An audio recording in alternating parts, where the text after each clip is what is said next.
collection of fairy tales by the brothers Grimm. Hansel and Gretel. In a remote forest lived a poor woodcutter with his wife and 2 children. The boy's name was Hansel and the girl's was Gretel. They had little to eat and very little to break. One day, when great scarcity fell upon the land, they could no longer find enough food to survive. The woodcutter, lying in bed at night, worried about what would become of his family, groaned and asked his wife, "What are we going to do?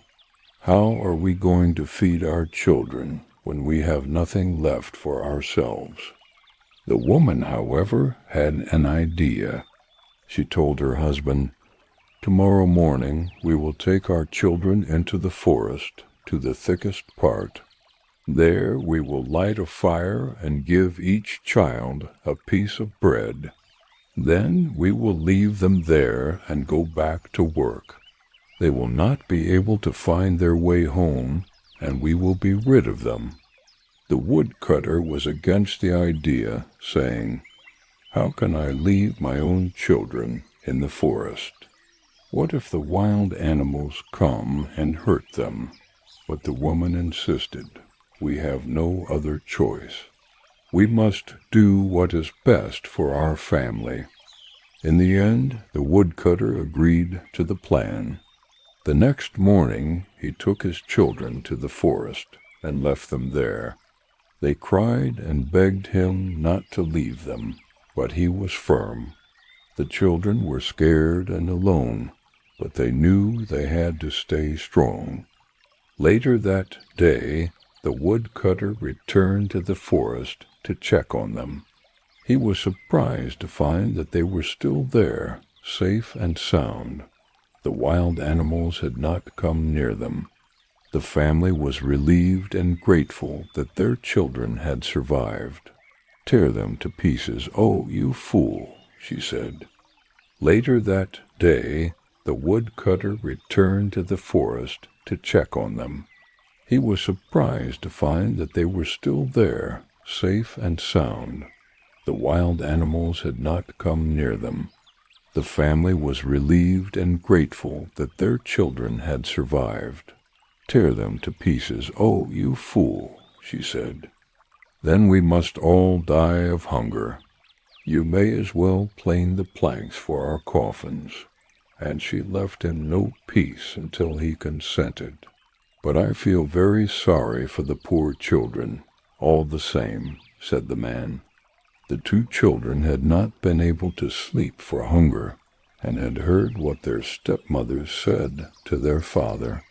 Gretel wept bitter tears and said to Hansel, "Now all is over for us." "Be quiet, Gretel," said Hansel. "Do not distress yourself. I will soon find a way to help us." And when the old folks fell asleep, he got up, put on his little coat, opened the door below, and crept outside.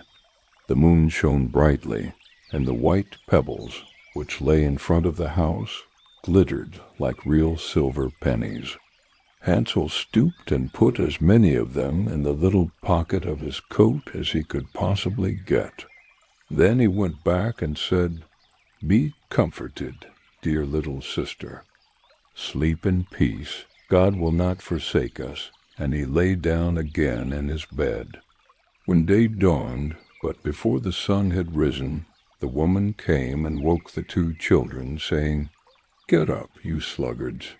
We are going into the forest to fetch wood." She gave each a little piece of bread and said, "There is something for your dinner, but do not eat it up before then, for you will get nothing else." Gretel took the bread under her apron, as Hansel had the stones in his pocket. Then they all set out together on the way to the forest. When they had walked a short distance, Hansel stood still and looked back at the house, and did so again and again. His father said, "Hansel, what are you looking at and staying behind? Mind what you are about, and do not forget how to use your legs." "Oh, father," said Hansel, I'm looking at my little white cat, which is sitting on the roof and wants to say goodbye to me."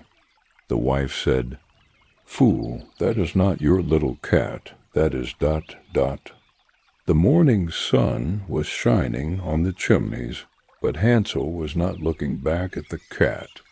Instead, he was constantly throwing one of the white pebbles out of his pocket onto the road. When they reached the middle of the forest, the father said, "No, children, pile up some wood and I will light a fire so you won't be cold." Hansel and Gretel gathered brushwood together as high as a small hill. The brushwood was lit, and when the flames were burning very high, the woman said, "Now, children, lay yourselves down by the fire and rest. We will go into the forest and cut some wood. When we have finished, we will come back and get you." Hansel and Gretel sat by the fire, and when noon came, they ate a little piece of bread. As they heard the strokes of the wood axe, they believed that their father was nearby. It was not, however, the axe. It was a branch which he had fastened to a withered tree, which the wind was blowing back and forth. And as they had been sitting for such a long time, their eyes closed with fatigue, and they fell fast asleep. When they finally awoke, it was already dark night. Gretel began to cry and asked how they were going to get out of the forest. But Hansel comforted her, saying, "Just wait a little while until the moon rises, and then we will find our way." When the full moon rose, Hansel took his little sister's hand and followed the pebbles, which shone like newly minted silver coins, and showed them the way. They walked all night long, and at dawn they came back to their father's house. They knocked on the door, and when the woman opened it, she saw that it was Hansel and Gretel. She said, "You naughty children, why did you sleep so long in the forest? We thought you would never come back." The father, however, rejoiced, for it cut him to the heart to have left them behind. Not long after, there was once again, in a time of great scarcity, the children heard their mother say to their father that they had only half a loaf of bread left. After that, there would be nothing more. The children must go farther into the woods so that they would not find their way back.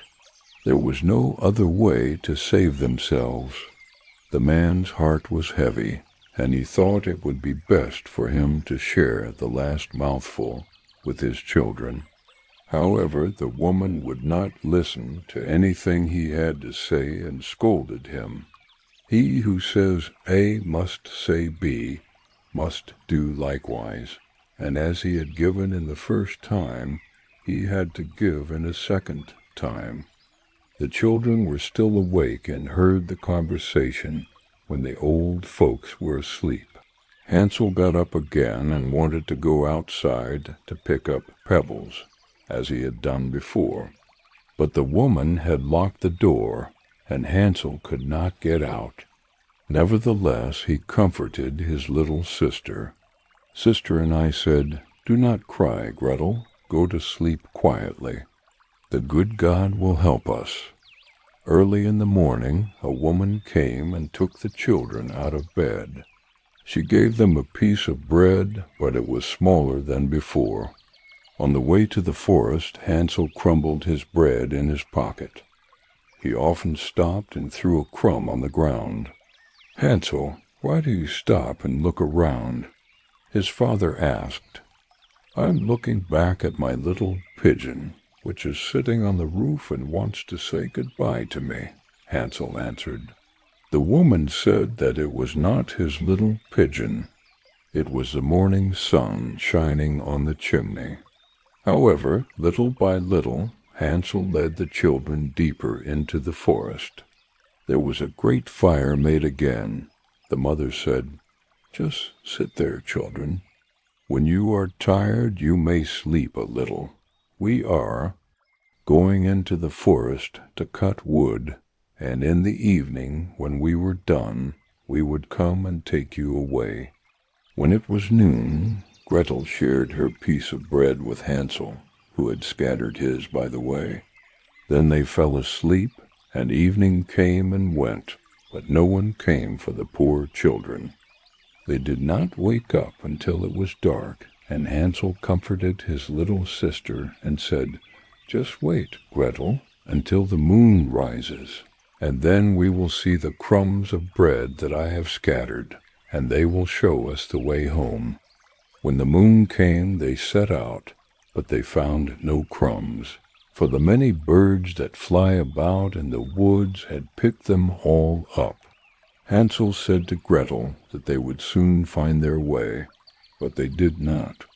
They walked the whole night, and the next day too, from morning until evening, but they were still in the forest, and were very hungry, for they had not eaten since morning, nothing to eat but 2 or 3 berries that grew on the ground. As they were so tired their legs could carry them no longer, they lay down under a tree and fell asleep. It had been 3 days since they left their father's house. They began to walk again, but they always got deeper into the forest. If help did not come soon, they would die of hunger and exhaustion. When it was noon, they saw a beautiful snow-white bird sitting on a branch. It sang so delightfully that they stood still and listened to it. When it finished its song, it spread its wings and flew away. They followed it until they reached a small house, on the top of which it landed. When they came closer to the house, they saw that it was made of bread and covered in cakes, with windows made of clear sugar. "Let's go inside and see what we can find," said Hansel. "I'm starving." Hansel reached up and broke off a small piece of the roof to taste it. Gretel leaned against the window and nibbled on the glass. Suddenly a soft voice called out from the room, "Who is nibbling on my little house?" The children answered, "It's just the wind from heaven." They continued eating, undisturbed. Hansel thought the roof tasted delicious, so he tore off a large piece, and Gretel pushed the whole round window pane out. She took them both by the hands and led them to her little house. Then good food was served to them, milk, pancakes with sugar, apples, and nuts. Afterwards 2 pretty little beds were prepared with clean white linen, and Hansel and Gretel lay down in them, thinking they were in paradise. The old woman had only pretended to be evil. So kind she was in reality, a wicked witch who lay in wait for children. She had built the little house of bread only to entice them. When a child fell into her power, she killed it, cooked it, and ate it. That was a feast for her. Witches have red eyes and can't see far, but they have a keen sense of smell like beasts and are alert when human beings draw near. When Hansel and Gretel came to her neighborhood, she laughed maliciously and said mockingly, "I have them. They shall not escape me." Early in the morning, before the children woke up, she was already awake. When she saw them sleeping, she muttered that they would be a delicious meal.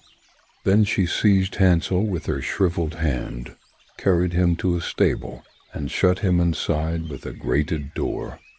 He could scream as much as he liked, but it was of no use. She went to Gretel, shook her, and made her run away, until she woke up and cried, "Get up, lazy thing! Fetch some water and cook something good for your brother. He is outside in the stable and needs to be fat. When he is fat, I will eat him." Gretel began to weep bitterly, but it was all in vain. She was forced to do what the wicked witch ordered her, And now the best food was cooked for poor Hansel, but Gretel got nothing but crab shells every morning. The woman crept to the little stable and cried, "Hansel, stretch out your finger so that I can feel if you will soon be fat." Hansel, however, stretched out a small bone to her, and the old woman, who had dim eyes, could not see it, and thought it was Hansel's finger. She was astonished that there was no way to fatten him. When 4 weeks had passed and Hansel was still thin, she was seized with impatience and would not wait any longer. "Gretel," she cried to the girl, "be active and bring some water. Let Hansel be fat. Tomorrow I will kill and cook him." Oh, how the poor little sister lamented when she had to fetch water, and how her tears flowed down her cheeks. "Dear God, do help us," she cried. "If the wild beasts had devoured us, we should have died together." "Just keep your noise to yourself," said the old woman. "All that won't help me at all." Early in the morning, Gretel had to go out and hang the cauldron with water and light the fire. "We will bake first," said the old woman. "I've already heated the oven and knead the dough." She pushed poor Gretel into the oven, from which flames were already darting and creeping. Said the witch, "See if it's properly heated, so we can shut the bread in." When Gretel was inside, she intended to shut the oven and let her bake in it, and then she would eat her too. But Gretel saw what she had in mind and said, "I don't know how I'm supposed to do this. How do you get out?" The old woman said that the door was big enough, but Gretel just looked and saw that she could get in herself. She crept up and put her head into the oven. Then Gretel pushed her in and shut the door. The witch began to howl, but Gretel ran away, and the witch was burnt to death. Gretel, however, ran to Hansel's house and opened the stable. She cried out, "Hansel, we are saved. The old witch is dead." Hansel jumped out of the stable like a bird when the door was open. They rejoiced and embraced each other, and danced around and kissed each other. As they had no more fear of the witch, they went into her house and found chests full of pearls and jewels. Hansel stuffed his pockets with as many as he could carry, and Gretel filled her apron. "But now," said Hansel, "we must find a way out of the witch's forest." After walking for 2 hours, they came to a large body of water. There was no footbridge or boat in sight, said Gretel, but a white duck was swimming nearby. "If I ask it, she will help us get across," said Hansel. Then he called out, little duck, please help us cross this water. There's never been a bridge or plank in sight." The duck came to them, and Hansel sat on its back. He told his sister to do the same. Gretel said she was too heavy, but the little duck carried them both across. When they were safely on the other side, the forest seemed more familiar. They saw their father's house in the distance and began to run. The children rushed into the parlor and threw themselves into their father's arms. The man had not known a happy hour since he left the children in the forest. The woman, however, was dead. Gretel emptied her apron until pearls and precious stones were scattered about the room. Hansel threw one handful after another out of his pocket to add to the pile. Then all anxiety was at an end, and they lived together in perfect happiness. Cinderella. Cinderella, the daughter of a wealthy man, became ill, and feeling her death approaching, called her daughter to her side. She told her to be good and pious, and she would always be protected by God and watched over from heaven.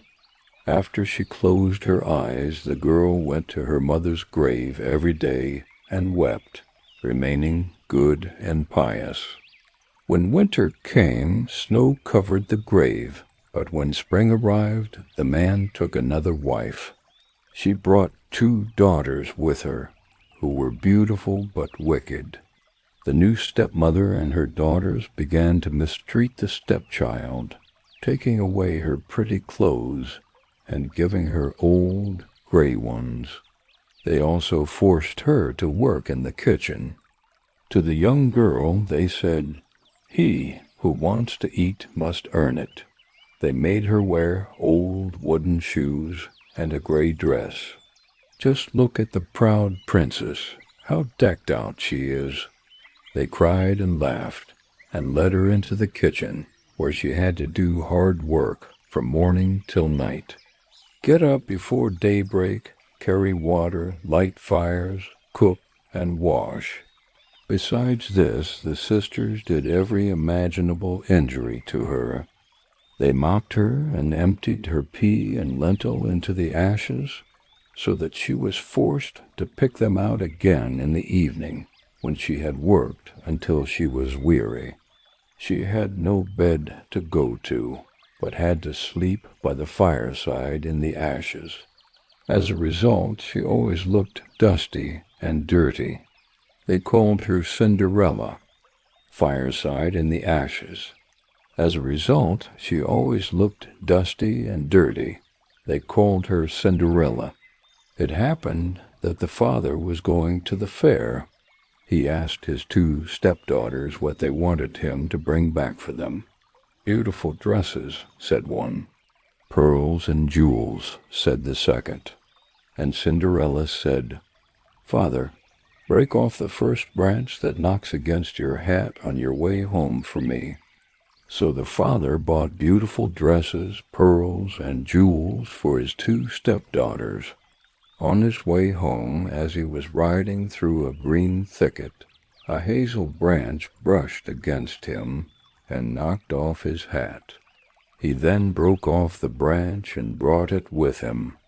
When he reached home, he gave his stepdaughters the things they had wished for. To Cinderella, he gave the hazel branch. Cinderella thanked him and went to her mother's grave, where she planted the branch. She watered it with her tears, and it grew into a beautiful tree. 3 times a day Cinderella would go and sit beneath it and weep and pray. A little white bird would always come to the tree, and if Cinderella wished for something, the bird would throw it down to her. However, the king had announced a festival that would last 3 days, and all the beautiful young women in the kingdom were invited. They were invited so that their son could choose a bride. When the 2 stepsisters heard that they were also to be among the candidates, they were delighted. They called Cinderella and asked her to brush their hair and fasten their buckles, as they were going to the festival in the king's palace. Cinderella did as she was told, but she was sad because she also wanted to go to the dance.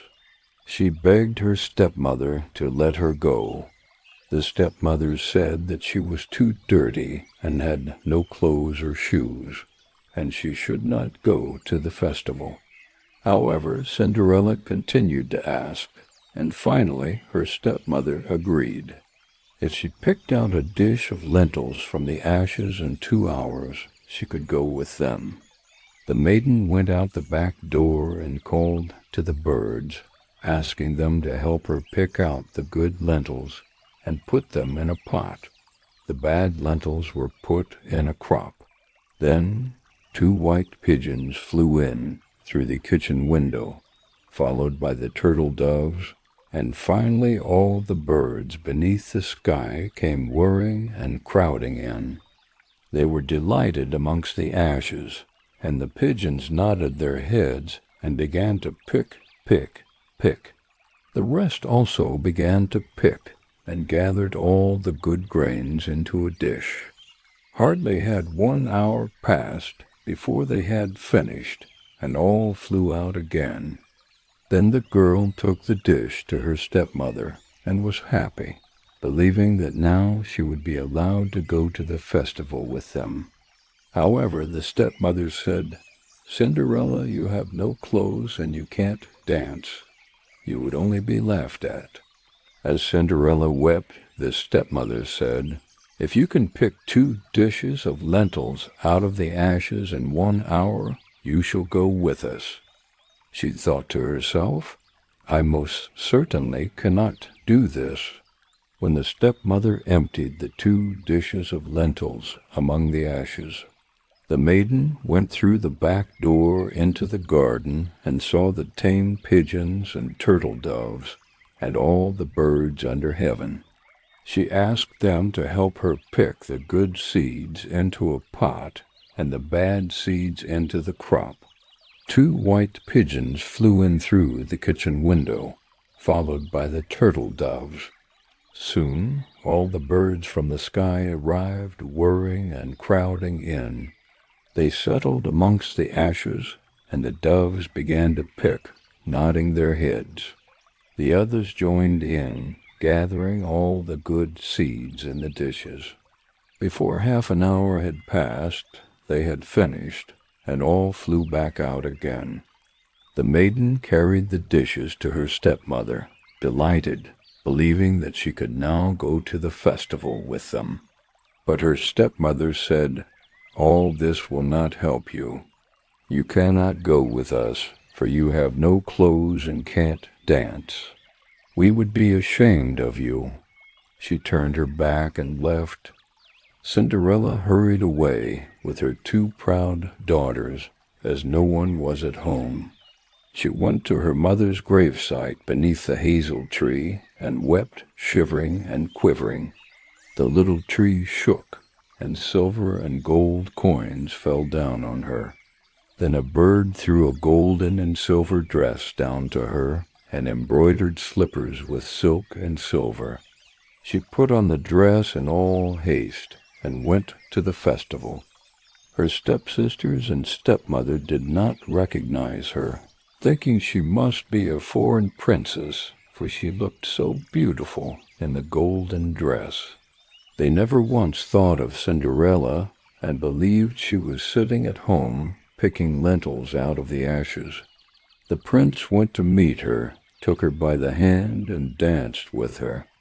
He would dance with no other maidens, and never let go of her hand, and if anyone else approached to invite her, he said, "This is my partner." They danced till evening, and then she wished to go home. But the king's son said, "I will go with you and keep you company, for I want to see who the beautiful maiden belongs to." She escaped from him, however, and jumped into the pigeon house. The king's son waited for her father to come, and then he told him that the strange maiden had jumped into the pigeon house. The old man thought, could it be Cinderella? They had to bring an axe and pickaxe so he could break the pigeon house apart, but no one was there. When they returned home, Cinderella was lying in her dirty clothes among the ashes with a dim little lamp burning on the mantelpiece. Cinderella had quickly jumped down from the pigeon's back and run to a little hazel tree. She had taken off her beautiful clothes and left them on the ground. A bird had taken them away, and she had then placed herself among the ashes in the kitchen in her gray gown. The next day, when the festival started again, she returned to the palace as a beautiful princess, and her parents and stepsisters had left. Cinderella went to the hazel tree and said, "Shiver and quiver, my little tree, silver and gold, throw down upon me." And then the bird dropped down a much more beautiful dress than the day before. When Cinderella appeared in the festival in this dress, everyone was amazed at her beauty. The king's son waited until she arrived, and instantly took her hand and danced with her alone. When others approached and invited her, he said, "She is my partner." When evening came, she wished to leave, and the king's son followed her, wanting to see which house she entered. But she darted away from him into the garden, where a beautiful tall tree stood with the most magnificent pear. She climbed so nimbly among the branches like a squirrel, and the king's son could not tell where she had gone. He waited until her father arrived and asked him. The stranger maiden had escaped from me, and I believe she had climbed up the pear tree, which the father thought could not be climbed. Could it be Cinderella? And had an axe been brought and the tree cut down, but no one had been on it, and when they got into the kitchen, Cinderella was lying there amongst the ashes as usual, for she had jumped down on the other side of the tree and taken the beautiful dress off the bird on the little hazel tree and put on her gray gown. On the third day, when the parents and sisters had gone away, Cinderella went once more to her mother's grave and said to the little tree, "Shiver and quiver, my little tree, silver and gold, throw down over me." And now the bird had thrown down to her address, which was more splendid and magnificent than any she had yet seen, and the slippers were golden. When she went to the festival in the dress, no one knew what to say for astonishment. The king's son danced with her, and if anyone invited her to dance, he said, "She is my partner." When evening came, Cinderella wanted to leave, and the king's son wanted to go with her. She escaped from him quickly, but he used a trick and caused the staircase to be covered in pitch. When she ran down, the slipper she left behind got stuck. The king's son picked it up. It was small and golden. The next morning he took it to his father and said that no one would be his wife except the woman whose foot fits the slipper. The two sisters were happy, as they had pretty feet. The eldest sister tried the shoe on, but it was too small. Her mother gave her a knife to cut her toe off so she could become queen. The maiden cut her toe off and forced the shoe on. The prince put his foot into the shoe, swallowed the pain, and went to the king's son. He took her on his horse as his bride and rode away with her. However, they were obliged to pass a grave where two pigeons were sitting on a hazel tree and crying. The prince turned and looked at the girl's foot and saw blood streaming from it. He turned his horse around and brought the false bride back home, saying that she was not the true one. The other sister then put the shoe on. She went into her chamber and tried to get her toes into the shoe, but her heel was too large. Her mother gave her a knife and told her to cut a bit off her heel. When she became queen, she would no longer need to walk on foot. The maiden did as her mother said and forced her foot into the shoe. She swallowed the pain and continued to the king's son. He took her on his horse as his bride and rode away with her. But when they passed by a hazel tree, two little pigeons were sitting on it, crying, "Turn and peep, turn and peep. There's blood in the shoe. The shoe is too small for her. The true bride waits for you." He looked down at her foot and saw how blood was running out of her shoe, staining her white stocking. He turned his horse around and took the false bride home again. "This also is not the right one," he said. "Have you no other daughter?" the man asked. The mother replied that there is still a little kitchen wench, which her late wife left behind, but she cannot possibly be the bride. The king's son wanted to send her up to him, but the mother said she was too dirty and could not show herself. The king insisted, so Cinderella was called.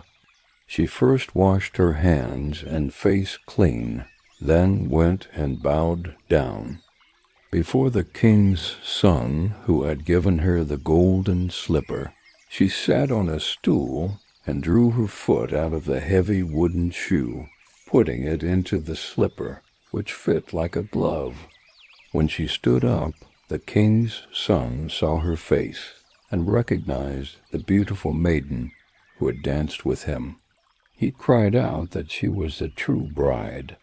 The stepmother and her 2 sisters were terrified and turned pale with rage. However, he took Cinderella on his horse and rode away with her.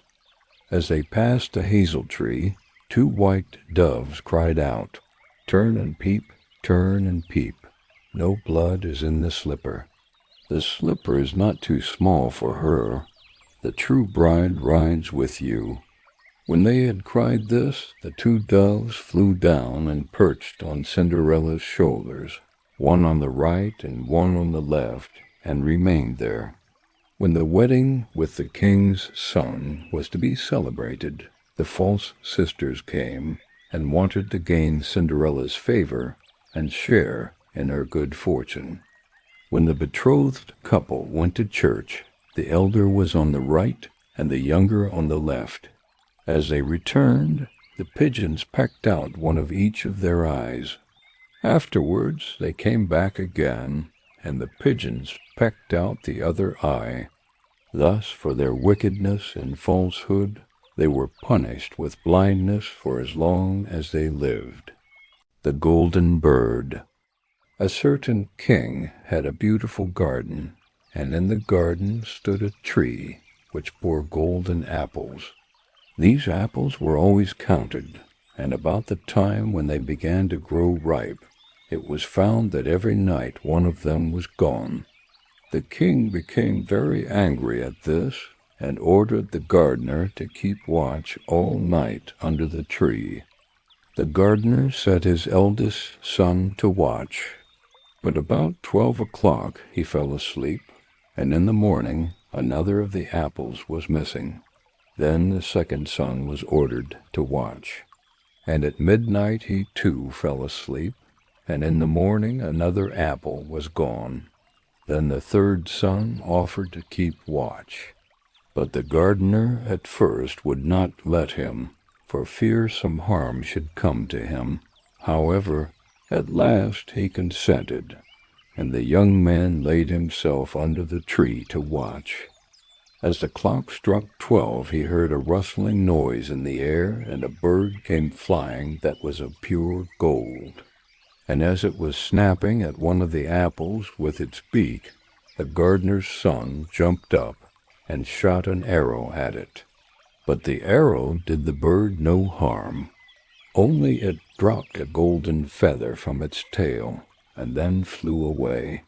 The golden feather was brought to the king in the morning, and all the council was called together. Everyone agreed that it was worth more than all the wealth of the kingdom. But the king said, "One feather is of no use to me. I must have the whole bird." Then the gardener's eldest son set out and thought to find the golden bird very easily. And when he had gone but a little way, he came to a wood, and by the side of the wood he saw a fox sitting. So he took his bow and made ready to shoot at it. Then the fox said, "Do not shoot me, for I will give you good counsel. I know what your business is, and that you want to find the golden bird. You will reach a village in the evening, and when you get there, you will see 2 inns opposite to each other, one of which is very pleasant and beautiful to look at. Go not in there, but rest for the night in the other, though it may appear to you to be very poor and mean." But the son thought to himself, "What can such a beast as this know about the matter?" So he shot his arrow at the fox. But he missed it, and it set up its tail above its back and ran into the wood. Then he went his way, and in the evening came to the village where the 2 inns were. and in one of these were people singing and dancing and feasting, but the other looked very dirty and poor. "I should be very silly," said he, "if I went to that shabby house and left this charming place." So he went into the smart house, and ate and drank at his ease, and forgot the bird and his country too. Time passed on, and as the eldest son did not come back, and no tidings were heard of him, the second son set out, and the same thing happened to him. He met the fox, who gave him the good advice, but when he came to the two inns, his eldest brother was standing at the window where the merrymaking was, and called to him to come in. And he could not withstand the temptation, but went in, and forgot the golden bird and his country in the same manner. Time passed on again, and the youngest son too wished to set out into the wide world to seek for the golden bird. But his father would not listen to it for a long while, for he was very fond of his son, and was afraid that some ill luck might happen to him also, and prevent his coming back. However, at last it was agreed he should go, for he would not rest at home. And as he came to the wood, he met the fox, and heard the same good counsel. But he was thankful to the fox, and did not attempt his life as his brothers had done. So the fox said, "Sit upon my tail, and you will travel faster." So he sat down, and the fox began to run, and away they went over stock and stone so quick that their hair whistled in the wind. When they came to the village, the son followed the fox's counsel, and without looking about him went to the shabby inn, and rested there all night at his ease. In the morning came the fox again, and met him as he was beginning his journey, and said, "Go straight forward, till you come to a castle, before which lie a whole troop of soldiers fast asleep and snoring. Take no notice of them, but go into the castle, and pass on, till you come to a room, where the golden bird sits in a wooden cage. Close by it stands a beautiful golden cage. But do not try to take the bird out of the shabby cage, and put it into the handsome one, otherwise you will repent it." Then the fox stretched out his tail again, and the young man sat himself down, and away they went over stock and stone till their hair whistled in the wind. Before the castle gate all was as the fox had said. So the son went in and found the chamber where the golden bird hung in a wooden cage, and below stood the golden cage, and the 3 golden apples that had been lost were lying close by it. Then thought he to himself, "It will be a very droll thing to bring away such a fine bird in this shabby cage." So he opened the door and took hold of it and put it into the golden cage. But the bird set up such a loud scream that all the soldiers awoke, and they took him prisoner and carried him before the king. The next morning the court sat to judge him, and when all was heard it sentenced him to die, unless he should bring the king the golden horse, which could run as swiftly as the wind. And if he did this, he was to have the golden bird given him for his own. So he set out once more on his journey, sighing and in great despair, when on a sudden his friend the fox met him, and said, "You see now what has happened on account of your not listening to my counsel. I will still, however, tell you how to find the golden horse, if you will do as I bid you. You must go straight on till you come to the castle where the horse stands in his stall. By his side will lie the groom fast asleep and snoring. Take away the horse quietly, but be sure to put the old leathern saddle upon him, and not the golden one that is close by it. Then the son sat down on the fox's tail, and away they went over stock and stone till their hair whistled in the wind. All went right, and the groom lay snoring with his hand upon the golden saddle. But when the son looked at the horse, he thought it a great pity to put the leathern saddle upon it. "I will give him the good one," said he. "I am sure he deserves it." As he took up the golden saddle, the groom awoke and cried out so loud that all the guards ran in and took him prisoner, and in the morning he was again brought before the court to be judged, and was sentenced to die. But it was agreed that if he could bring thither the beautiful princess, he should live, and have the bird and the horse given him for his own. Then he went his way very sorrowful. But the old fox came and said, "Why did not you listen to me? If you had, you would have carried away both the bird and the horse. Yet will I once more give you counsel. Go straight on, and in the evening you will arrive at a castle. At 12 o'clock at night the princess goes to the bathing house. Go up to her and give her a kiss, and she will let you lead her away. But take care you do not suffer her to go and take leave of her father and mother." Then the fox stretched out his tail, and so away they went over stock and stone till their hair whistled again. As they came to the castle, all was as the fox had said, and at 12 o'clock the young man met the princess going to the bath and gave her the kiss, and she agreed to run away with him, but begged with many tears that he would let her take leave of her father. At first he refused, but she wept still more and more, and fell at his feet, till at last he consented.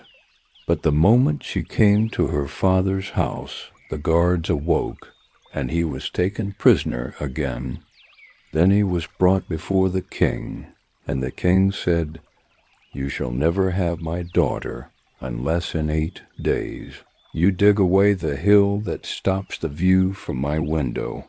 Now this hill was so big that the whole world could not take it away, and when he had worked for 7 days, and had done very little, the fox came and said, "Lie down and go to sleep. I will work for you." And in the morning he awoke, and the hill was gone. So he went merrily to the king, and told him that now that it was removed he must give him the princess. Then the king was obliged to keep his word, and away went the young man and the princess. And the fox came and said to him, "We will have all three, the princess, the horse, and the bird." "Ah," said the young man, "that would be a great thing, but how can you contrive it?" "If you will only listen," said the fox, "it can be done. When you come to the king, and he asks for the beautiful princess, you must say, 'Here she is.' Then he will be very joyful, and you will mount the golden horse that they are to give you, and put out your hand to take leave of them. But shake hands with the princess last. Then lift her quickly on to the horse behind you. Clap your spurs to his side, and gallop away as fast as you can." All went right. Then the fox said, "When you come to the castle where the bird is, I will stay with the princess at the door, and you will ride in and speak to the king. And when he sees that it is the right horse, he will bring out the bird. But you must sit still and say that you want to look at it to see whether it is a true golden bird. And when you get it into your hand, ride away." This, too, happened as the fox said. They carried off the bird, the princes mounted again, and they rode on to a great wood. Then the fox came and said, "Pray kill me, and cut off my head and my feet." But the young man refused to do it, So the fox said, "I will at any rate give you good counsel.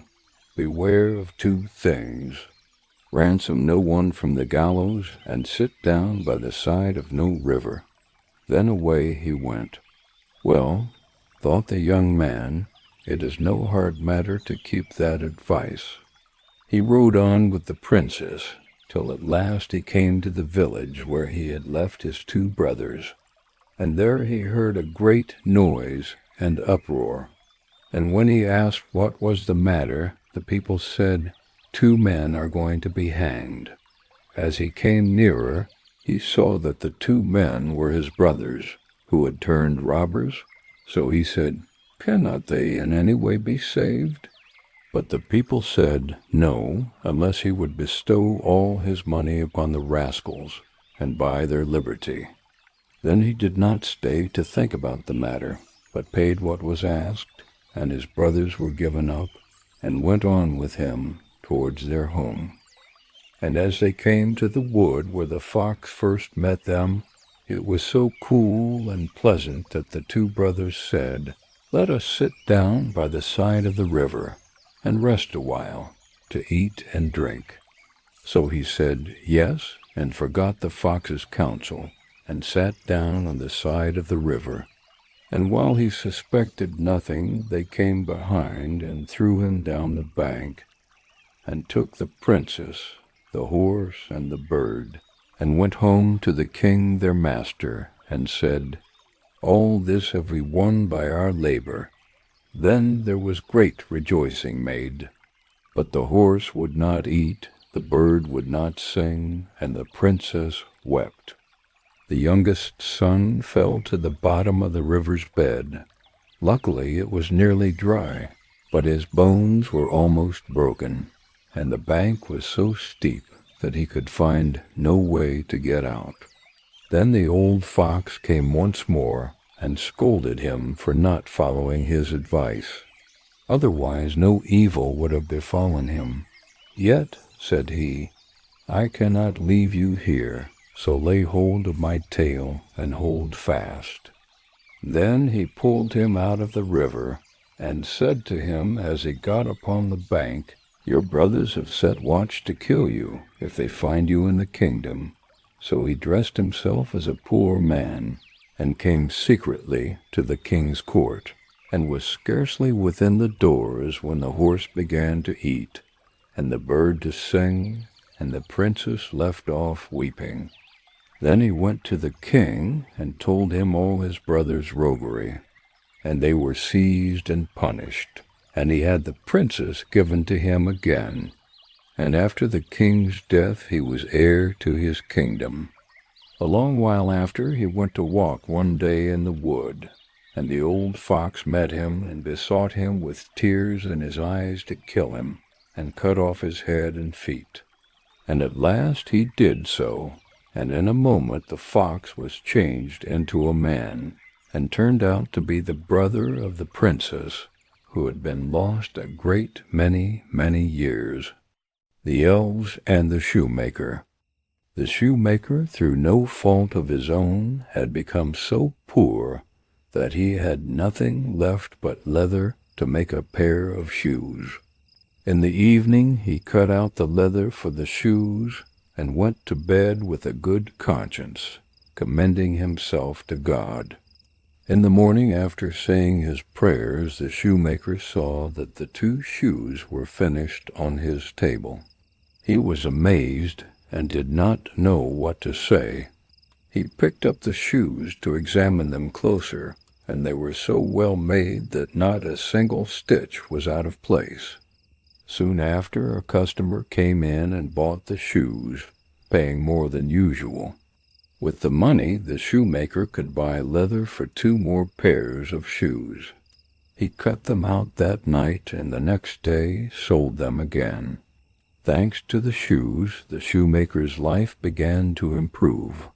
He continued to work hard and make good quality shoes, and soon became a successful shoemaker. The next morning, the man was about to start work with fresh energy, but he did not need to, as when he got up, the shoes were already made, and the buyers were not interested in buying, so he did not have enough money to buy leather for 4 more pairs of shoes. The following morning he found that 4 more pairs had been made, and so it continued. What he cut out in the evening was finished by morning, so that he soon regained his honest independence and became a wealthy man. One evening, not long before Christmas, while the man was cutting leather, he said to his wife, "What if we stayed up tonight to see who is helping us?" The woman liked the idea, and they lit a candle and hid themselves in a corner of the room, behind some clothes that were hanging up. When it was midnight, 2 little naked men came and sat down at the shoemaker's table, took all the leather, and disappeared, which was cut out before them, and they began to stitch it so skillfully and so quickly with their small fingers that the shoemaker could not take his eyes off them in astonishment.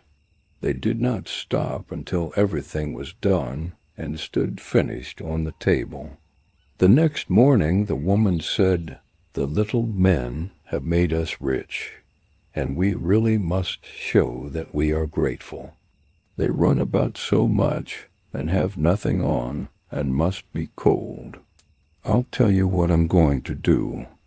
I will make them some little shirts, coats, vests, and trousers. I'll knit them both a pair of stockings, and you do the same with 2 pairs of shoes." The man said, "I shall be very happy to do it." One night, when everything was ready, they laid their gifts all together on the table, instead of the cut-out work, and then hid themselves to see how the little men would behave. At midnight they came bounding in. They wanted to get to work right away, but as they didn't find any leather to cut out, they were at first surprised, and then showed intense delight. They dressed themselves as quickly as possible, putting on the pretty clothes, and singing, "Now we are boys so fine, why should we be cobblers any longer?" Then they danced, skipped, and leapt over chairs and benches. Finally they danced outside, and from that point on they never came back. But as long as the shoemaker lived, all went well for him, and his undertakings prospered. Story 2. There was once a poor servant girl who was hard-working and tidy. Every day she swept the house and emptied the sweepings in a big pile in front of the door. One morning she found a letter in this pile. As she couldn't read, she put the broom in the corner and took the letter to her master and mistress. When they opened it, they found a message from a prince who wanted to marry her. The prince said he would come to see her that day. The servant girl was thrilled and prepared for the meeting. When the prince arrived, he was impressed by her beauty and intelligence. They fell in love and lived happily ever after. The story begins with an invitation from the elves, who ask the girl to hold their child at its christening. At first the girl is unsure about what to do, but after much persuasion, she agrees. 3 elves come and take her to a hollow mountain where the baby's parents live. Everything there is small, but more elegant and beautiful than words can describe. The baby's mother lies in a bed made of ebony, decorated with pearls. The covers are embroidered with gold, and the cradle is made of ivory. The bath is of gold. The girl stands as the godmother. She wants to go home, but the elves beg her to stay for 3 days. She stays and spends her time in joy and happiness. The little folks do everything they can to make her happy. Finally, she sets out on her journey home. First, they fill her pockets with money, and then they lead her back. When she returned home, she wanted to start her work again. She took the broom that was still standing in the corner and began to sweep. Then some strangers came out of the house and asked her who she was and what business she had there. She had not been there for 3 days, as she thought, but for 7 years. In the meantime, her former masters had died. The story the third. A certain mother's child was taken away from its cradle by the elves. A changeling with a large head and staring eyes lay in its place. In her trouble, she went to her neighbor for advice. The neighbor told her to carry the changeling into the kitchen, set it down on the hearth, light a fire, and boil some water in 2 egg shells. If the changeling laughed, all would be over. The woman did everything to please her neighbor, but when she put eggshells filled with water on the fire, the imp said, "I am as old as the western forest, but I have never seen anyone boil anything in an eggshell." He began to laugh, and suddenly a host of little elves appeared. They brought the real child and set it down on the hearth, taking the changeling with them. Little Red Riding Hood. Once upon a time there was a dear little girl who was loved by everyone who saw her. Most of all, she was loved by her grandmother, who would give her anything she wanted. One day her grandmother gave her a cape of red velvet that suited her so well she would never wear anything else. So she was always known as Little Red Riding Hood. One day her mother told her, "Come, Little Red Riding Hood, here is a piece of cake and a bottle of wine. Take them to your grandmother. She is sick and weak, and they will make her feel better. Set out before it gets too hot," her mother continued. "When you walk, walk nicely and quietly. Don't run off the path, or you might fall and break the bottle, and then your grandmother won't get anything. When you go into her room, don't forget to say good morning, and don't peek into every corner. I will take good care of everything." Little Red Riding Hood said to her mother, "I'm going to see my grandmother." She gave her mother a kiss and went on her way. The grandmother lived in the woods, half a league away from the village. As Little Red Riding Hood was walking through the woods, a wolf met her. Little Red Riding Hood didn't know what a dangerous creature he was, and she wasn't afraid of him. "Good day, Little Red Riding Hood," said the wolf. "Where are you going? What have you got in your basket?"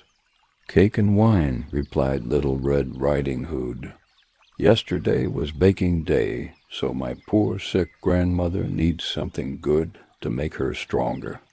"Where does your grandmother live, Little Red Riding Hood?" "A quarter of a league further on in the woods. Her house stands under 3 large oak trees. The nut trees are right below you. Surely you must know it." The wolf thought to himself, "What a tender young thing! What a nice plump mouthful! She will be better for me to eat than the old woman. I must act carefully so as to catch her." So he walked for a short time beside Little Red Riding Hood, and then he said, "See, Little Red Riding Hood, how pretty the flowers are here. Why don't you look around? I believe, too, that you don't hear how sweetly the little birds are singing. You walk gravely along, as if you were going to school, while everything else out here in the woods is merry." Little Red Riding Hood raised her eyes, and when she saw the sunbeams dancing here and there through the trees, and pretty flowers growing everywhere, she thought, "Suppose I take grandmother a fresh nosegay that would please her, too. It is so early in the day that I shall still get there in good time." So she ran from the path into the woods to look for flowers, and whenever she had picked one, she fancied that she saw a still prettier one farther on, and ran after it, and so got deeper and deeper into the woods. Meanwhile, the wolf ran straight to grandmother's house and knocked on the door. "Who is there?" asked the little Red Riding Hood. "It's me, the wolf," replied the wolf. "I'm bringing cake and wine. Open the door and let me in." The grandmother called out, "I'm too weak and can't get up. Please open the door." So the wolf opened the door and went straight to the bed. He ate the grandmother and put on her clothes. Then he lay down in her bed and pulled the curtains. Little Red Riding Hood had been running around picking flowers. When she gathered enough, she remembered her grandmother and set off to see her. She was surprised to find the door open. When she went inside, she had a strange feeling and said, "Oh dear, how uneasy I feel today. Usually, I like being with my grandmother so much." She called out good morning, but got no answer. So she went to the bed and drew back the curtains. There lay her grandmother, her cap pulled over her eyes. Far over her face, she looked very strange. "Oh, grandmother," she said, "what big ears you have! The better to hear with, my child." "But, grandmother, what big eyes you have," she replied. "The better to see with, my dear." "And, grandmother, what large hands you have. The better to hug with." "Oh, but, grandmother, what a terrible big mouth you have. The better to eat with." And scarcely had she said this when the wolf replied, "Oh, but, my dear, don't worry. I'm not going to eat you." With one bound he was out of bed and swallowed Red Riding Hood. When the wolf had finished his meal, he lay down in the bed again and fell asleep, snoring very loudly. The huntsman, who was passing the house, heard the wolf's snores and thought to himself, "I must see if the old woman needs anything." So he went into the room, and when he came to the bed, he saw the wolf lying in it. "Do I find thee here, thou old sinner?" he said. "I have long sought thee." Just as he was about to fire at the wolf woke up and ran away. It occurred to him that the wolf might have eaten the grandmother, and she might still be alive. So instead of firing, he took a pair of scissors and began to cut open the sleeping wolf's stomach. After making 2 snips, he saw a little red hood shining, and then he made 2 more snips, and the little girl sprang out, crying, "Oh, how frightened I was!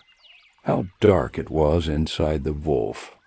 The grandmother also came out alive, but she was scarcely able to breathe. Red Riding Hood, however, quickly fetched great stones with which they filled the wolf's body. When he awoke, he wanted to run away, but the stones were so heavy that he fell down and fell dead. Then all 3 were delighted. The huntsman drew off the wolf's skin and went home with it. The grandmother ate the cake and drank the wine that Red Riding Hood had brought and revived. But Red Riding Hood thought to herself, "As long as I live, I will never go on my own into the woods when my mother has forbidden me to do so." Rumpelstiltskin. Once upon a time there was a miller who was poor, but he had a beautiful daughter. The miller needed to speak with the king, so he decided to use his daughter as an excuse to appear important. He told the king that his daughter could spin straw into gold. The king asked the miller if this was true, and he said that it was. If his daughter was as clever as he said, Then she should come to the palace the next day and show the king her skills. The girl was brought to the king's palace, where he took her to a room full of straw. He gave her a spinning wheel and a reel and told her to begin spinning. If she did not complete the task by the next morning, she would die. The king locked the girl in the room and left her alone. She sat there, wondering what to do. She had never heard of spinning straw into gold before, and she had no idea where to start. She grew more and more frustrated until she began to cry. Suddenly the door opened, and someone entered the room. A little man came and said, "Good evening, Mistress Miller." "Why are you crying?" he asked. "I have to spin straw into gold, but I don't know how," the girl replied. The man said, "What will you give me if I spin the straw for you?" The girl offered her necklace. The man took it, sat in front of a wheel, and started spinning. After 3 turns, the reel was full. He put another one on and spun 3 more times, then another and another. It went on like this until morning, when all the straw had been spun and the reels were filled with gold. By daybreak, the king was there. He saw the gold and was amazed and delighted. But his greed grew even stronger. He took the miller's daughter into another room filled with straw, which was much larger, and told her to spin it all in one night. If she didn't, she would lose her life. The girl didn't know what to do. She cried and cried. The girl opened the door, and a little man appeared. He asked what she would give him if he spun straw into gold for her ring on his finger. The girl answered, and the man took the ring and began to turn the wheel. By morning he had spun all the straw into glittering gold. The king was delighted, but he still did not have enough gold. He took the miller's daughter to a larger room full of straw and said she must spin it too. If she succeeded, she would become his wife. Even if she was a miller's daughter, the king thought she could not find a richer wife in the world. When the girl was alone, the mannequin came again and asked what she had to give him this time. She had nothing left to give. The girl promised him if she became queen, her first child would be his. She thought it would never happen, and not knowing how else to help herself, the woman promised the mannequin what it wanted. For that it once more turned the straw into gold. When the king came and found everything as he wished, he took the woman in marriage, and the pretty miller's daughter became a queen. A year later, she had a beautiful child. She never thought about the mannequin, but suddenly it appeared in her room and asked for what she had promised. The queen was horrified and offered the mannequin all the riches of the kingdom if he would spare her child. But the mannequin refused, saying that something living was more precious to him than all the treasures in the world. The queen began to cry, and the mannequin felt sorry for her. He gave her 3 days to find out his name. If she did, she could keep her child. The queen thought of all the names she had ever heard, but she couldn't find the right one. So she sent a messenger to ask for help. The country was searched far and wide for any other names, but when the mannequin arrived the next day, she began with Caspar Melchior Balthazar. She tried all the names she knew, one after another, but the little man always replied that it was not his name. On the 2nd day, the woman made inquiries in the neighborhood about the names of the people, and she repeated the most unusual and curious names to the mannequin, such as short ribs, or sheep shanks, or lace leg. but he always said it was not his name. The third day, a messenger returned and said that he had not found a single new name, but as he came to a high mountain at the end of the forest, where the fox and hare bid each other good night, he saw a little house with a fire burning in front of it. Around the fire, a very funny little man was jumping. He hopped on one leg and shouted, "Today I bake, tomorrow I brew, the next I single quotes, LL ... I am glad that no one knows that Rumpelstiltskin is the name of the young queen's child." You can imagine how happy the queen was when she heard this news. Soon after, the little man entered and asked the queen what his name was.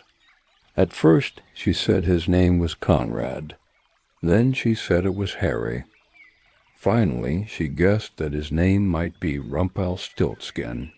The little man was angry and cried out that the devil had told him that.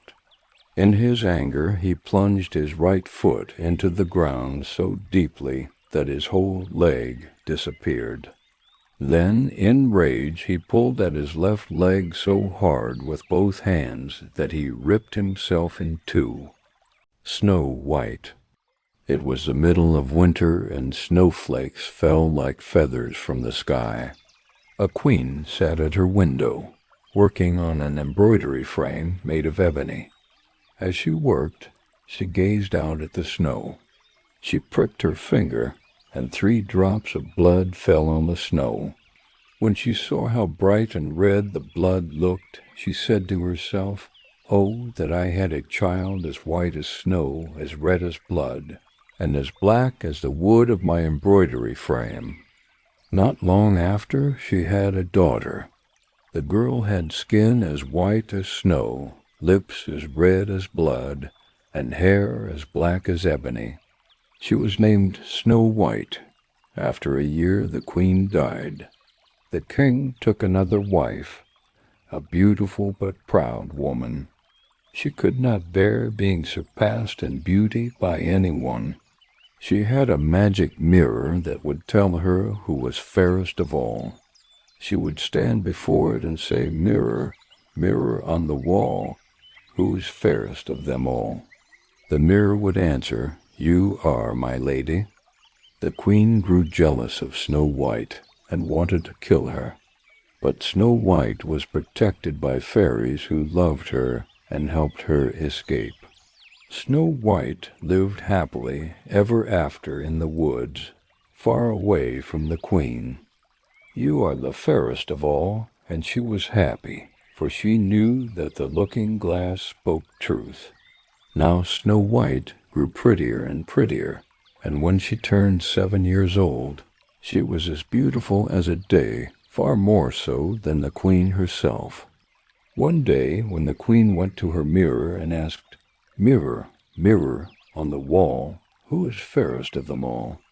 It answered, "Queen, you are fair, it is true, but Snow White is fairer." This gave the queen great shock, and she became yellow and green with envy. From that hour, her heart turned against Snow White, and she hated her with envy and pride, like ill weeds growing in her heart higher every day. At last she sent for the huntsman, saying, "Take the child out into the woods, so that I may never see her again. You must kill her and bring me her heart as a token." The huntsman consented and led her away. But when he drew his sword to pierce Snow White's heart, she began to weep and say, "Oh, dear huntsman, do not take my life. I will go away into the wild woods and never come back." And as she was so lovely, the huntsman felt pity for her and said, "Away with you then, poor child," for he thought that the wild animals would surely devour her. It was as if a weight had been lifted from his heart, for he had spared her life. Just then a young wild boar ran by, so he caught it and killed it. Taking out its heart, he brought it to the queen as a token. She salted and cooked it, and the wicked woman ate it, thinking that Snow White was dead. Now, when the poor girl found herself alone in the woods, she felt terror even from the leaves on the trees. She did not know what to do, so she ran over sharp stones and thorn bushes. The wild beasts chased after her, but they did not harm her. She ran as long as her legs could carry her, and when the evening drew near, she came to a small house and went inside to rest. Everything there was small, but as pretty and clean as possible. There stood a small table, ready laid with a white cloth, and 7 little plates, 7 knives, forks, and drinking cups.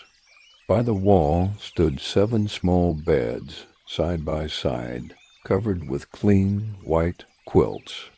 Snow White, being very hungry and thirsty, ate a little porridge and bread from each plate, and drank a drop of wine from each cup, so as not to finish up one portion alone.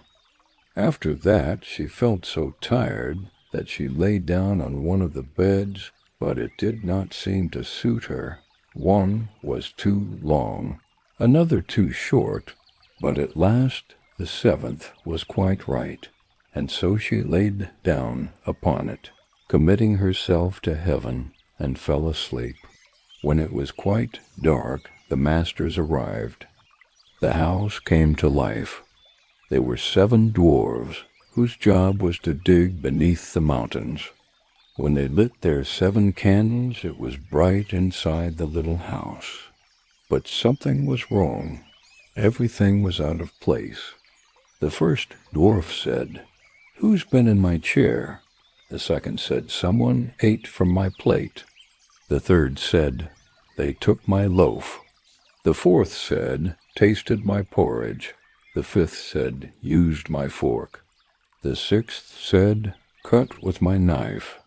The 7th said, "Drank from my cup." Then the first dwarf looked around and saw a hollow in his bed. He cried out, "Who has been in my bed?"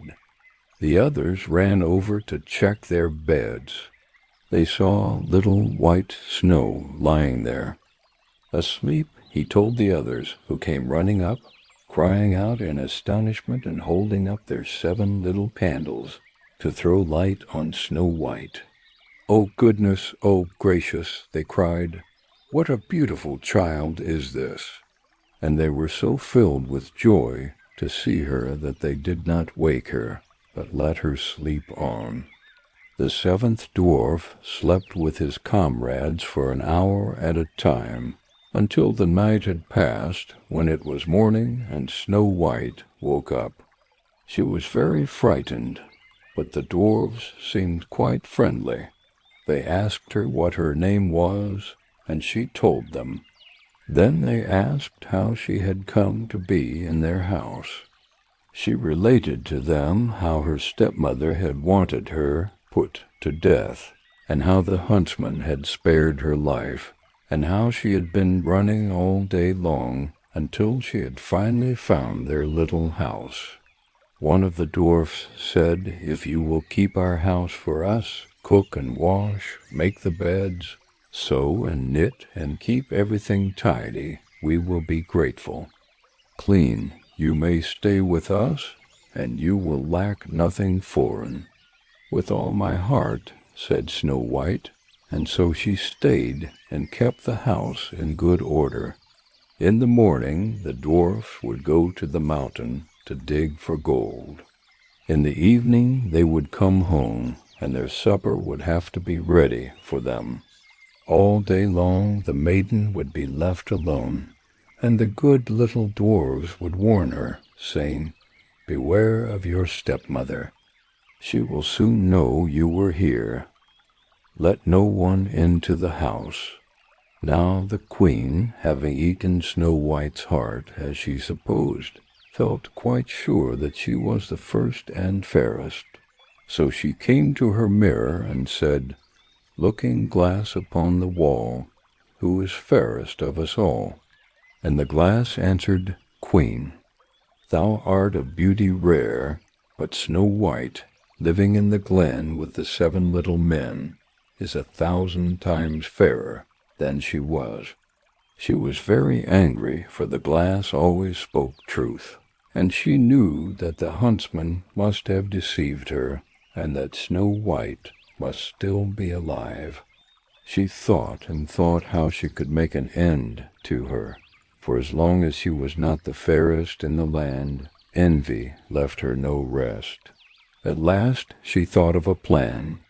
She painted her face and dressed herself like an old peddler woman, so that no one would know her in this disguise. She went across the 7 mountains until she came to the house of the 7 dwarfs. She knocked at the door and cried, "Fine, where's the best to sell fine wares to sell?" Snow White peeped out of the window and cried, "Good day, good woman, what have you to sell?" Fine wares, she answered, "laces of all colors." She held up a piece that was woven in variegated silk. "I need not be afraid to let in this." A good woman thought Snow White was beautiful, and she opened the door and brought the pretty lace. "What a figure you have, child," said the old woman. "Come and let me lace you properly." Snow White stood up before her and let the old woman lace her with new lace. But the old woman did it so quickly and tightly that it took Snow White's breath away, and she fell down like dead. "Now you have done being the fairest," said the old woman as she hurried away. Not long after that, towards evening, the 7 dwarfs came home and were terrified to see their dear Snow White lying on the ground, without life or motion. They raised her up, and when they saw how tightly she had been laced, they cut the lace in 2. Then she began to breathe, and little by little she returned to life. When the dwarfs heard what had happened, they said that the old peddler woman must have been the wicked queen. They warned Snow White to be careful and not to let anyone in when they were not there. And when the wicked witch returned home, she went to the mirror and said, "Mirror, mirror on the wall, who is the fairest of them all?" The mirror answered as it had before, "You are of beauty rare, but Snow White, who lives in the glen with the 7 dwarfs, is 1,000 times fairer." When she heard this, the witch was so surprised that all the blood drained from her heart, for she realized that Snow White was still alive. She vowed to think of a way to ruin her, and by witchcraft she created a poisoned comb. She then disguised herself as an old woman and went across the mountains to the house of the dwarfs. She knocked on the door and called out, "Good wares to sell, good wares to buy." Snow White looked out the window and said, "Go away, I must not let anyone in, but you are welcome to look." The witch took out the poisoned comb and held it up, and Snow White touched it. The witch laughed and said, "Now you shall die, Snow White." But Snow White's friends, the dwarfs, came to her aid and saved her from the witch's evil plans. It pleased the poor girl so much that she was tempted to open the door. When the deal was made, the old woman said, "Now, for once, your hair will be properly combed." Poor Snow White thought no harm would come of it, so she let the old woman do as she wished. But no sooner had the comb been put in her hair than the poison began to take effect, and the poor girl fell senseless. "Now you, paragon of beauty," said the wicked woman, "this is the end of you." She left, but luckily it was near evening, and the 7 dwarfs came home. When they saw Snow White lying on the ground, They thought immediately that it was the stepmother's doing. They found the poisoned comb, and no sooner had they removed it from her hair than Snow White came back to herself. They warned her once again to be on her guard and never let anyone in again. The queen went home and stood before the mirror, saying, "Mirror, mirror on the wall, who is the fairest of them all?" The fairest of us all, and the looking-glass answered as before, "Queen, you are of rare beauty, but Snow White, living in the glen with the 7 little men, is 1,000 times fairer when she hears the looking-glass speak." Thus she trembles and shakes with anger. Snow White shall die. Cry, though it should cost me my own life. And then she goes to a secret, lonely chamber where no one is likely to come. And there she makes a poisonous apple. It is beautiful to look upon, being white with red cheeks, so that anyone who sees it must long for it. But whoever eats even a little bit of it must die. When the apple was ready, she painted her face and clothed herself like a peasant woman, and went across the 7 mountains to where the 7 dwarfs lived. When she knocked at the door, Snow White put her head out the window and said, "I dare not let anyone in. The 7 dwarfs told me." "Not all right," answered the woman. "I can easily get rid of my apples. Elsewhere I will give you a song." "No, Snow White, I dare not take anything. Are you afraid of poison?" said the woman. "Look here, I will cut the apple in 2 pieces. You shall have the red side. I will have the white one." For the apple was so cleverly made that all the poison was in the rosy half of it.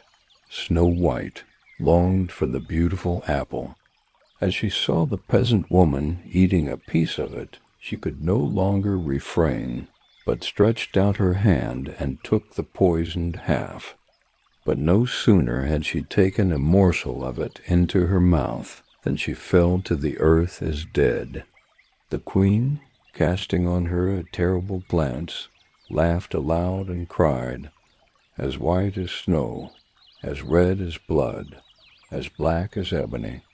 This time the dwarves will not be able to bring you back to life again." And when she went home and asked the looking-glass against the wall, "Who is the fairest of all?" at last it answered, "You are the fairest now of all." Then her envious heart found peace, as much as an envious heart could have. The dwarves, when they returned home in the evening, found Snow White lying on the ground. There was no breath coming out of her mouth, and she was dead. They lifted her up, but nothing poisonous could be found. They cut her laces, combed her hair, washed her with water and wine, but all to no avail. The poor child was dead, and remained so. They laid her on a bed, and sat all 7 of them around, weeping and lamenting for 3 whole days. Then they would have buried her, but she still looked as if she were living, with her beautiful blooming cheeks. So they said, "We cannot hide her away in the dark ground." They made a coffin of clear glass, so that it could be seen from all sides.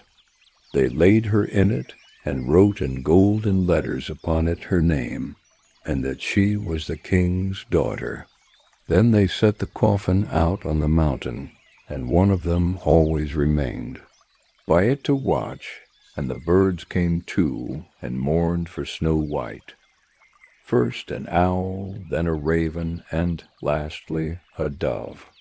Now for a long while Snow White lay in the coffin, and never changed, but looked as if she were asleep, for she was still as white as snow, as red as blood, and her hair was as black as ebony. It happened, however, that one day a king's son rode through the woods and up to the dwarf's house, which was near it. He saw her on the mountain, the coffin, and beautiful Snow White within it, and he read what was written in gold letters upon it. Then he said to the dwarfs, "Let me have the coffin, and I will give you whatever you ask for it." But the dwarfs told him that they could not part with it for all the gold in the world. But he said, "I beseech you to give it to me, for I cannot live without looking at Snow White. If you consent, I will bring you great honor and care, as if you were my brethren." When he spoke thus, the good little dwarfs agreed. The king's son had pity on the poor man and gave him a coffin. He called his servants and told them to carry it on their shoulders. As they were walking, they stumbled over a bush, and the poisoned apple flew out of the man's throat. It was not long before he opened his eyes and sat up, alive and well. "Where am I?" he cried. The king's son, full of joy, answered, "You are near me." He told him all that had happened, and said he would rather have him than anything in the world. "Come with me to my father's castle, and you shall be my bride," he said. Snow White agreed and went with him. Their wedding was held with pomp and great splendor. But Snow White's stepmother, jealous of her beauty, also attended the feast. When she looked in the mirror, she asked, "Mirror, mirror on the wall, who is fairest of them all?" The mirror replied, "You, my dear, are the fairest." The looking-glass replied, "O Queen, although you are very beautiful, the young bride is 1,000 times fairer than you." She railed and cursed, and was beside herself with disappointment and anger. At first she thought she would not go to the wedding, but then she felt that she should not have peace until she saw the bride. When she saw the bride, she recognized her as Snow White, and could not move from the spot. Anger and terror overcame her, for iron slippers had already been placed on the fire, and they were brought to her with tongues and set before her. The queen was forced to put the slippers on and dance until she fell down dead. Rapunzel.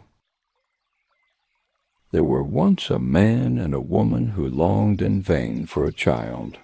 The woman hoped that God was about to grant her wish. They had a small window at the back of their house, from which they could see a beautiful garden full of flowers and herbs. However, it was surrounded by a high wall, and no one dared to enter it, as it belonged to an enchantress with great power, and was feared by everyone. One day the woman was standing by the window, and saw a bed with the most beautiful Rapunzel plant. She longed for it, and had a great desire to eat it. This desire grew stronger every day, and as she knew she could not have any, she became pale and miserable. Her husband was worried, and he asked what aileth. His dear wife replied, if he couldn't get some of Rapunzel, which was in the garden behind their house, to eat, she would die. The man who loved her thought better than letting his wife die, so he brought her some Rapunzel himself, even if it cost him what it would. In the twilight of the evening, he climbed down over the wall into the enchantress's garden. Hastily he grabbed a handful of Rapunzel and brought it to his wife. She immediately made a salad of it and ate it with great delight. However, she liked it so much, so very much, that the next day she desired it 3 times more than before. If he was to have any peace, her husband must descend into the garden once more. Therefore he let himself down again, but when he had climbed down the wall, he was terribly afraid, for he saw the enchantress standing before him. "How dare you," she said with an angry look, "to descend into my garden and steal my Rapunzel like a thief? "You shall suffer for it," he answered. "Let mercy take the place of justice. I only made up my mind to do it out of necessity. My wife saw your Rapunzel from the window, and felt such a longing for it that she would have died if she had not gotten some to eat." Then the enchantress allowed her anger to be soft and said, "If the case is as you say, I will allow you to take away with you as much Rapunzel as you will. Only I make one condition. You must give me the child which your wife will bring into the world. It shall be well treated, and I will care for it like a mother." The man, in his terror, consented to everything, and when the woman was brought to bed, the enchantress appeared, gave the child the name of Rapunzel, and took it away with her. Rapunzel grew up into the most beautiful child under the sun. When she was 12 years old, the enchantress shut herself into a tower that was located in a forest. There were no stairs or doors leading to the tower, but at the very top there was a small window. When the enchantress wanted to get out, she placed herself beneath the window and cried out, "Rapunzel, Rapunzel, let down your hair for me." Rapunzel had long, magnificent hair, fine as spun gold. When she heard the enchantress' voice, she unfastened her braids and wound them around one of the hooks of the window above. Then her hair fell down 20 feet, and the enchantress climbed up using it. After a year or two, the king's son happened to ride through the forest and pass by the tower. He heard a song that was so enchanting, he stopped and listened. It was Rapunzel, who, in her solitude, spent her time letting her sweet voice echo through the tower. The king's son wanted to climb to her and looked for a door to the tower, but none was to be found. He rode home, but the singing had so deeply touched his heart that every day he went out into the forest and listened to it. Once, when he was standing behind a tree, he saw that an enchantress had come there, and heard how she cried, "Rapunzel, Rapunzel, let down your hair." Then Rapunzel let down the braids of her hair, and the enchantress climbed up to her. "If that is the ladder by which one mounts, I will for once try my fortune," said he, and the next day, when it began to grow dark, he went to the tower and cried, "Rapunzel, Rapunzel, let down your hair." Immediately the hair fell down and the king's son climbed up. At first Rapunzel was terribly frightened when a man, such as her eyes had never yet beheld, came to her, but the king's son began to talk to her quite like a friend, and told her that his heart had been stirred, so much that it had given him no rest and had forced him to see her. Then Rapunzel lost her fear. When he asked her to marry him, she saw that he was young and handsome. She thought he would love her more than the old Lady Goddel did, and she said yes. She laid her hand in his and said she would willingly go with him, but she did not know how to get down. She asked him to bring her a skein of silk each time he came, and she would weave a ladder with it. When the ladder was ready, she would descend, and he would take her on his horse. They agreed that he should come to her every evening until the time came for her to descend.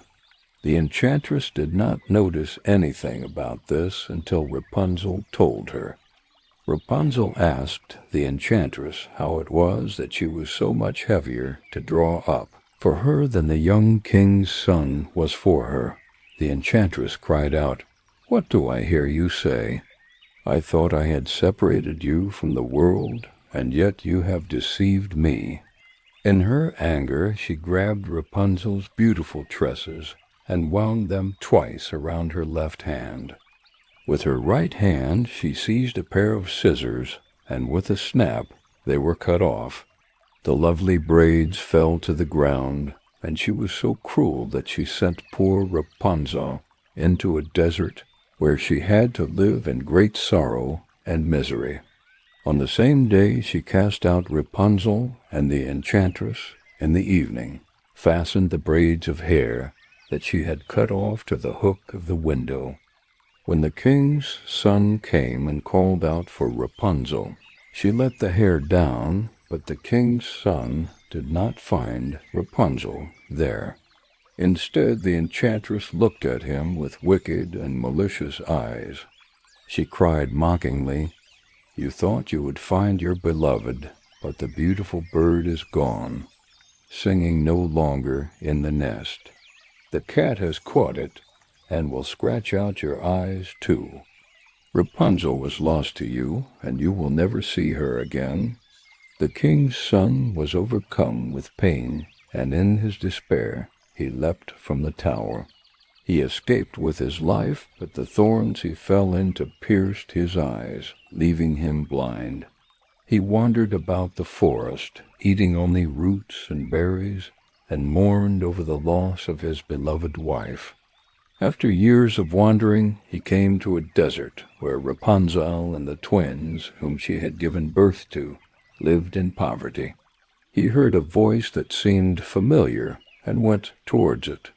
When he approached, Rapunzel recognized him and wept 2 tears that wetted his eyes, restoring his sight. They returned to his kingdom, where they were joyfully welcomed. They lived happily for many years afterwards. Tom Thumb. There was once a poor farmer who sat by the fire in the evening and poked it. His wife sat beside him and spun yarn. He said how sad it was that they had no children, and everything was so quiet. In other houses it was noisy and lively. His wife replied and sighed, even if they had just 1 child, it would be small and only about the size of a thumb. She would be quite happy, and they would still love it with all their hearts. Then the woman fell ill, and after 7 months gave birth to a baby that was perfect in all its limbs, but no larger than a thumb. They were happy. It was as they wished it to be, and they called it Tom Thumb. They took good care of the child, but it did not grow taller. It stayed the same size. Nevertheless, it looked intelligent in its eyes, and showed itself to be a wise and nimble creature. Everything it did turned out well, and Tom Thumb became a beloved member of the family. One day the peasant was preparing to go into the forest to chop wood. He said to himself, "I wish there was someone who could bring the cart for me."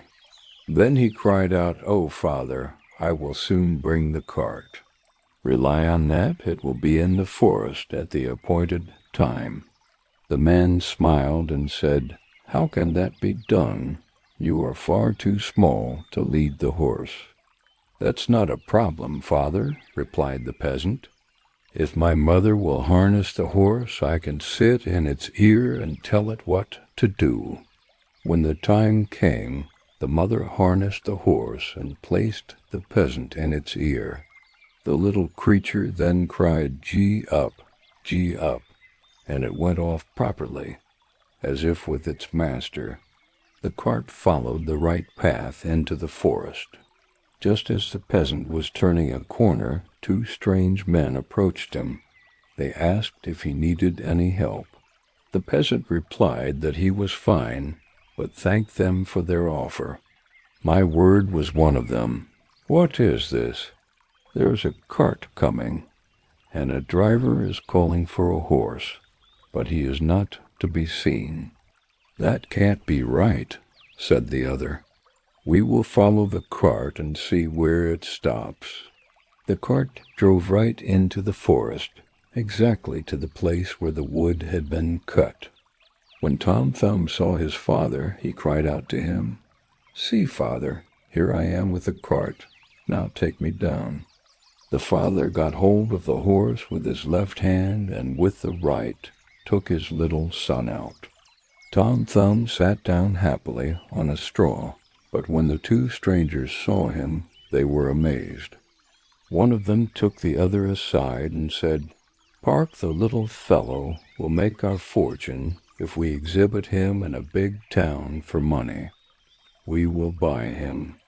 They went to the farmer and said, "Fellows, the little man will be well treated with us." But the father replied, "No, he is the apple of my eye, and all the money in the world could not buy him from me." Tom Thumb, however, when he heard about the bargain, crept up his father's coat and whispered in his ear, "Father, do not give me away. I will come back soon." Then his father parted with him to 2 men for a good amount of money.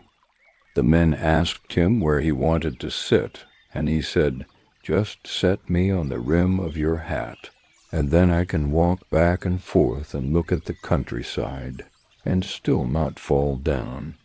They did as he asked, and when Tom Thumb took leave of his father, they walked away with him. They walked until dusk, and then the little boy said, "Take me down. I want to get off." The man took his hat off, put the little boy on the ground by the side of the road, and crept around a little between the stones, and then he suddenly slipped into a mouse hole that he had found. "Good evening, gentlemen, just go home." Without me, they cried and mocked him.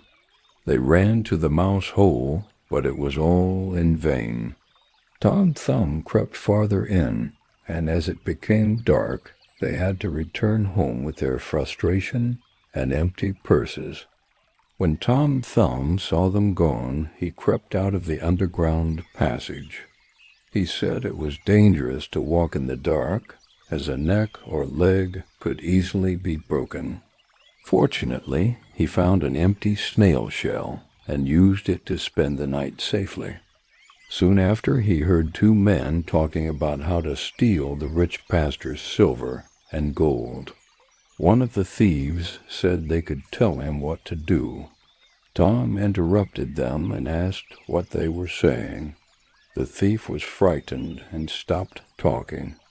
They stood still, listening, and Tom spoke again, saying what they had been planning. "Take me with you, and I'll help you. But where art thou?" "Just look on the ground and observe whence my voice comes," he replied. There the thieves found him at length and lifted him up. "Little imp, how will you help us?" they said. "A great deal," said he. "I will creep into the pastor's room through the iron bars and reach out to you whatever you want." "Come then," they said, "and we will see what you can do."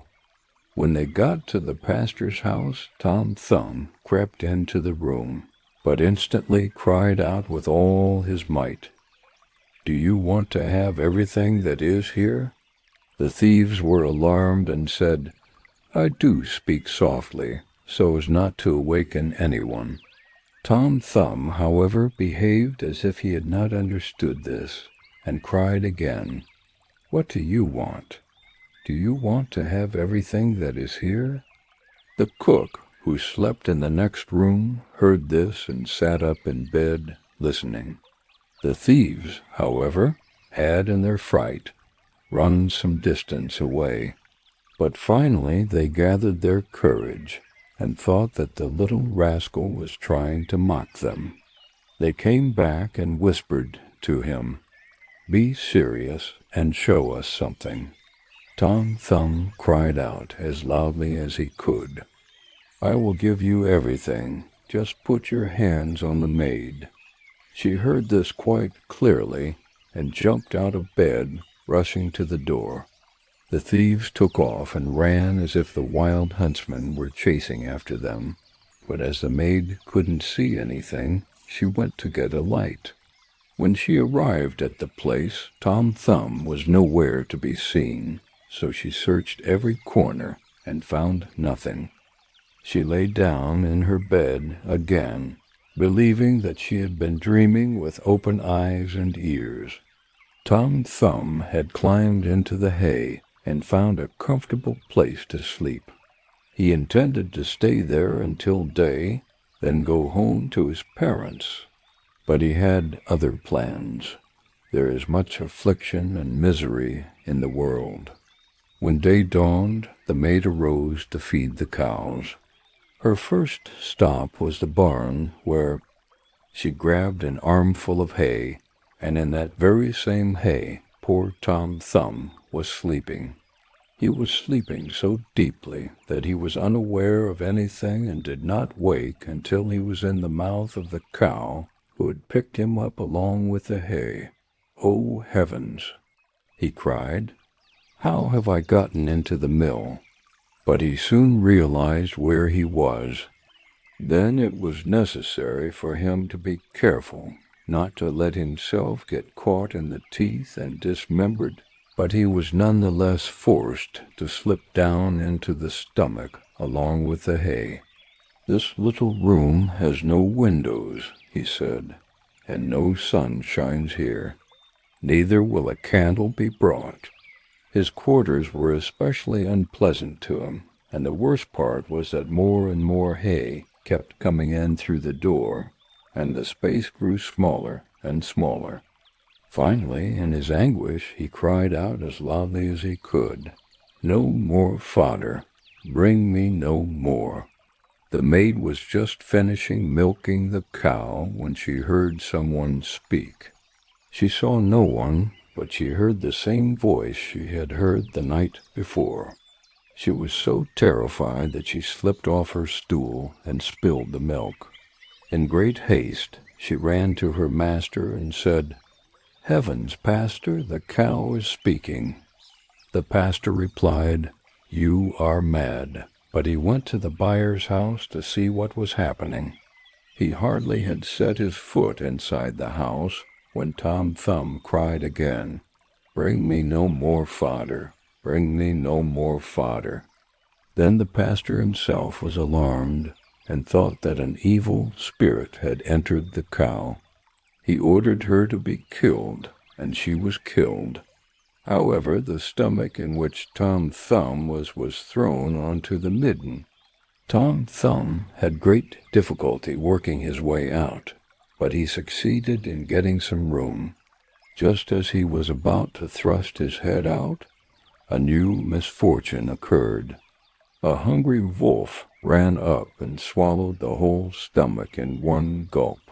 Tom Thumb did not lose his courage. Perhaps the wolf thought he would listen to what I have to say, and he called out to him from his stomach, "Dear wolf, I know of a magnificent feast for you. Where is it to be held?" Said the wolf. "In such and such a house," replied the boy. "You must creep in through the kitchen sink, and we will find cakes and bacon and sausages and as much of it as you can eat." The wolf did not need to be told twice. He squeezed himself through the sink at night and ate to his heart's content in the larder. When he had eaten his fill, he wanted to go out again, but he had grown so big that he could not get out by the same way. Tom Thumb had counted on this and began to make loud noises in the wolf's stomach. The wolf said, "Be quiet. You will wake the people up." "What do you care?" replied the little man. "You have eaten your fill, and I will be free." Mary likewise began to scream with all her strength. Her father and mother, awakened by the noise, ran to the room and looked through the opening in the door. When they saw a wolf inside, they ran away. The husband fetched an axe, and the wife a scythe. The man said, "When I give him a blow, if he is not killed by it, you must cut him down and chop his body into pieces." Tom Thumb heard his parents' voices and cried, "Dear father, I'm here. I'm inside the wolf's body." Said the father, full of joy, "Thank God our dear child has found us again." The woman took away her scythe, but Tom Thumb was not hurt by it. After that he raised his arm and struck the wolf with such a blow to his head that the wolf fell down dead. Then they got knives and scissors and cut the wolf's body open and drew the little fellow forth, as the father said, "What sorrow we have gone through for your sake! Yes, father, I have traveled the world a great deal, thank heaven, and now I breathe fresh air again. Where have you been then, O father?" "I have been in a mouse's hole, in a cow's stomach, and then in a wolf's. Now I will stay with you, and we will not leave you again. No, not for all the riches in the world," said his parents, and they embraced and kissed their dear Tom Thumb, and they gave him something to eat and drink, and had some new clothes made for him, for his old ones had been spoiled during his journey. The Fisherman and His Wife. There was once a fisherman who lived with his wife in a small house near the sea. Every day the fisherman would go out to sea to fish. One day, as he was sitting on the shore fishing, he noticed that his fishing line had been pulled away into the water. When he pulled it back, he discovered a large fish. The fish started to beg for his life, saying that he was not a normal fish, but an enchanted prince. He asked the fisherman to let him go back into the sea. However, the man refused, saying that he did not want to deal with a talking fish. He put the fish back into the ocean and watched as it swam away, leaving a trail of blood behind it. When the fisherman returned home to his wife, who was living in a pigsty, he told her about the great fish he had caught and how it had spoken to him.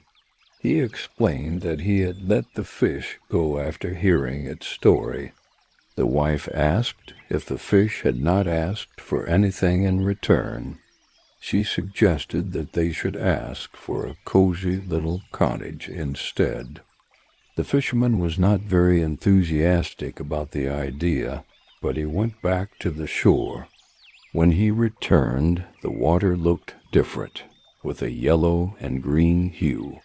He stood by the water's edge and said, "O man of the sea, hear my plea, for my wife Ilsebil wants a place to call her own, and she has asked me to ask you for a boon." Then the fish swam up to him and asked, "What is her wish? What does your wife desire?" The fisherman replied, "She says that when I caught you, I should have asked for something before letting you go. She does not want to live in the pigsty any more and wants a nice little cottage." The fish then said, "Go home. The cottage is waiting for you." So the man returned home and saw his wife standing in front of a beautiful cottage. "Come in. It's much better than our old pigsty," she said. Inside there was a parlor, a bedroom, and a kitchen. Behind the cottage was a garden with flowers and fruits, and there was also a backyard full of ducks and chickens. "How happy we will be now," the fisherman exclaimed. "We will try our best to make it so," his wife replied. Everything went well for a week or two, but then Dame Ilsebil said, "Husband, this cottage is not big enough for us. The courtyard and garden are too small. I want a large stone castle to live in. Go back to the fish and ask him for one." "Wife," said the fisherman, "I don't want to go back. Maybe he will be angry. We should be happy with this cottage." "Nonsense," said the wife. "He will do it willingly. Go and ask him." The fisherman reluctantly went back to the sea. His heart was heavy. When he reached the shore, the sea looked blue and calm, but he felt sad. He stood at the edge of the water and said, "O man of the sea, hear me. My wife Ilsebil wants a castle. She sent me to ask for one from you. O man of the sea, hear me. my wife Ilsabil wants a castle. She sent me to ask for one from you." "Well, what does she want now?" said the fish. "Ah," said the man dolefully, "my wife wants to live in a stone castle." "Go home then," said the fish. "She is already standing at the gates of it." So the fisherman went away and found his wife standing outside the gates of a grand castle. "See," she said, "isn't this grand?" They entered the castle together and found many servants, luxurious rooms, golden chairs and tables, and a garden behind the castle with a park full of sheep, goats, hares, and deer. In the courtyard there were stables and cowsheds. "Well," said the man, "now we can live happily in this beautiful castle forever."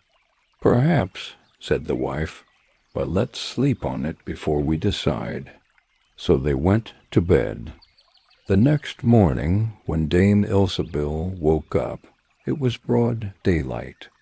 She woke the fisherman with her elbow and said, "Get up, husband, and do something, for we must rule all the land." "Wife," said the man, "why do we want to be kings?" "I don't want to be a king." "Then I will," she said. "But how can you be a king, wife? The fish can't make you a king." The man went away thinking that his wife wanted to be king, and the sea was dark gray with curling waves. He cried out, "O man of the sea, hear me. My wife Ilsabil wants her own way, and has sent me to ask a favor of you." "What does she want now?" asked the fish. "Alas," said the poor man, "my wife wants to rule all the land." "Go home," said the fish, "she is already a ruler." Then the fisherman returned home, and as he approached the palace, he saw a group of soldiers and heard the sounds of drums and trumpets. When he entered, he saw his wife seated on a golden throne, surrounded by 6 beautiful maidens, each taller than the next. "Wife," he said, "are you the king?" "Yes," she replied, "I am the king." After looking at her for some time, the fisherman said, "Ah, wife, what a wonderful thing it must be to be king. We will never have to worry about anything else as long as we are alive." "I don't know about that," she said. "Never is a long time. It may be true that I am king now, but I'm beginning to get tired of it, and I think I would like to be an emperor." "But why do you want to be an emperor, wife?" the fisherman asked. "Husband," she replied, "go catch some fish." "I said I would be emperor." "Ah, wife," replied the fisherman, "the fish can't make an emperor." "I'm sure, and I wouldn't like to ask him for that."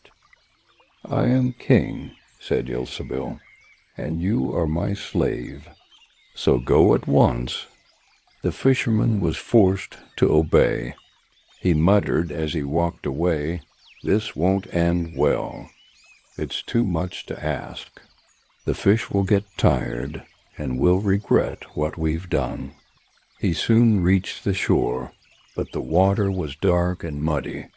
A strong wind blew across the waves, rolling them around. He went as close as he could to the edge of the water, and called out, "O sea man, hear me. My wife Ilsabil wants her own way. She sent me to ask you for a favor." "What does she want now?" asked the fish. "She wants to be emperor," said the fisherman. "Go home," said the fish. "She is already emperor." So he returned home, and as he approached, he saw his wife Ilsabil sitting on a lofty throne of solid gold, with a great crown on her head, 2 yards high. On each side of her there were guards and attendants, each one smaller than the last, from the tallest giant to a little dwarf no larger than a finger. Before her stood princes and dukes and earls. The fisherman approached her and asked, "Wife, are you the emperor?" "Yes," she replied. "What a fine thing it must be to be the emperor." The man exclaimed, admiring her. "Husband," she said, "why should we settle for being emperor? I want to be pope." "Oh, wife," he replied, "how can you become pope? There is only one pope in Christendom at a time." "Husband, I will be the pope today," she insisted. "But," he said, "the fish can't make you pope." "What nonsense," she retorted. "If he can make me emperor, he can certainly make me pope. Go and ask him." So the fisherman set out. But when he arrived at the shore, the wind was howling, and the sea was tossing up and down with boiling waves, and the boats were in trouble and rolling fearfully on the tops of the waves. In the middle of the sky there was a small patch of blue, but towards the south everything was red, as if a terrible storm was approaching. At this sight the fisherman felt terribly frightened, and he trembled so hard that his knees knocked together. Still he approached the shore and said, "O sea creature, hear my plea. My wife Ilsebil has her own will and has sent me to ask you for a favor." "What does she desire now?" asked the fish. "Ah," said the fisherman, "my wife wants to become the pope." "Go home," said the fish, "she already is the pope." Then the fisherman returned home and found Ilsebil seated on a throne 2 miles high. She wore 3 great crowns on her head and was surrounded by all the pomp and power of the church. On each side of her stood 2 rows of lights, ranging in size from the largest, as large as the tallest tower in the world, to the smallest, no larger than a small candle. "Wife," said the fisherman, as he gazed at all this grandeur, "are you the pope?" "Yes," she replied, "I am the pope." The fisherman responded, "It is a great honor to be the pope. Now you must rest, for there can be nothing greater." Ilsebil considered this and replied, "I will think on it." They went to bed, but Ilsebil couldn't sleep all night, thinking about what she should do next. As morning broke and the sun rose, she finally drifted off to sleep. "Ha!" she thought, as she awoke and looked out the window. "After all, I can't stop the sun from rising." At this thought, she became very angry and woke her husband. She said, "Husband, go and tell the fish that I want to be the lord of the sun and the moon." The fisherman was still half asleep, but the idea frightened him so much that he jumped out of bed and fell to the floor. "Alas, wife," he said, "can't you be happy with just being the pope?" She replied, "No, I'm not happy as long as the sun and moon rise without my permission." "Go and see the fish right now." The man went with trembling legs, and as he reached the shore, a terrible storm began. The trees and rocks shook, the skies turned dark with storm clouds, lightning flashed, thunder rolled, and you could see huge black waves in the sea, rising like mountains with white foam on their tops. The fisherman approached the water and shouted as best he could, "Fish, fish, come here. O man of the sea, hear me. My wife, Ilsebil, has sent me here to ask you for a favor." "What does she want?" asked the fish.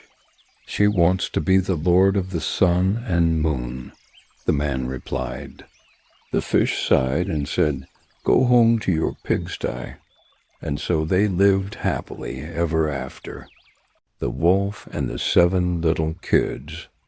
There was once upon a time an old goat who had 7 little kids, and loved them with all the mother for her children.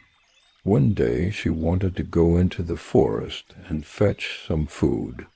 So she called all 7 to her and said, "Dear children, I have to go into the forest. Be on your guard against a wolf. If he comes in, he will devour you all, skin, hair, and everything.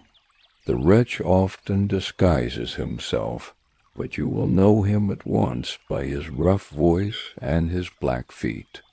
The kids said, "Dear mother, we will take good care of ourselves. You may go away without any anxiety."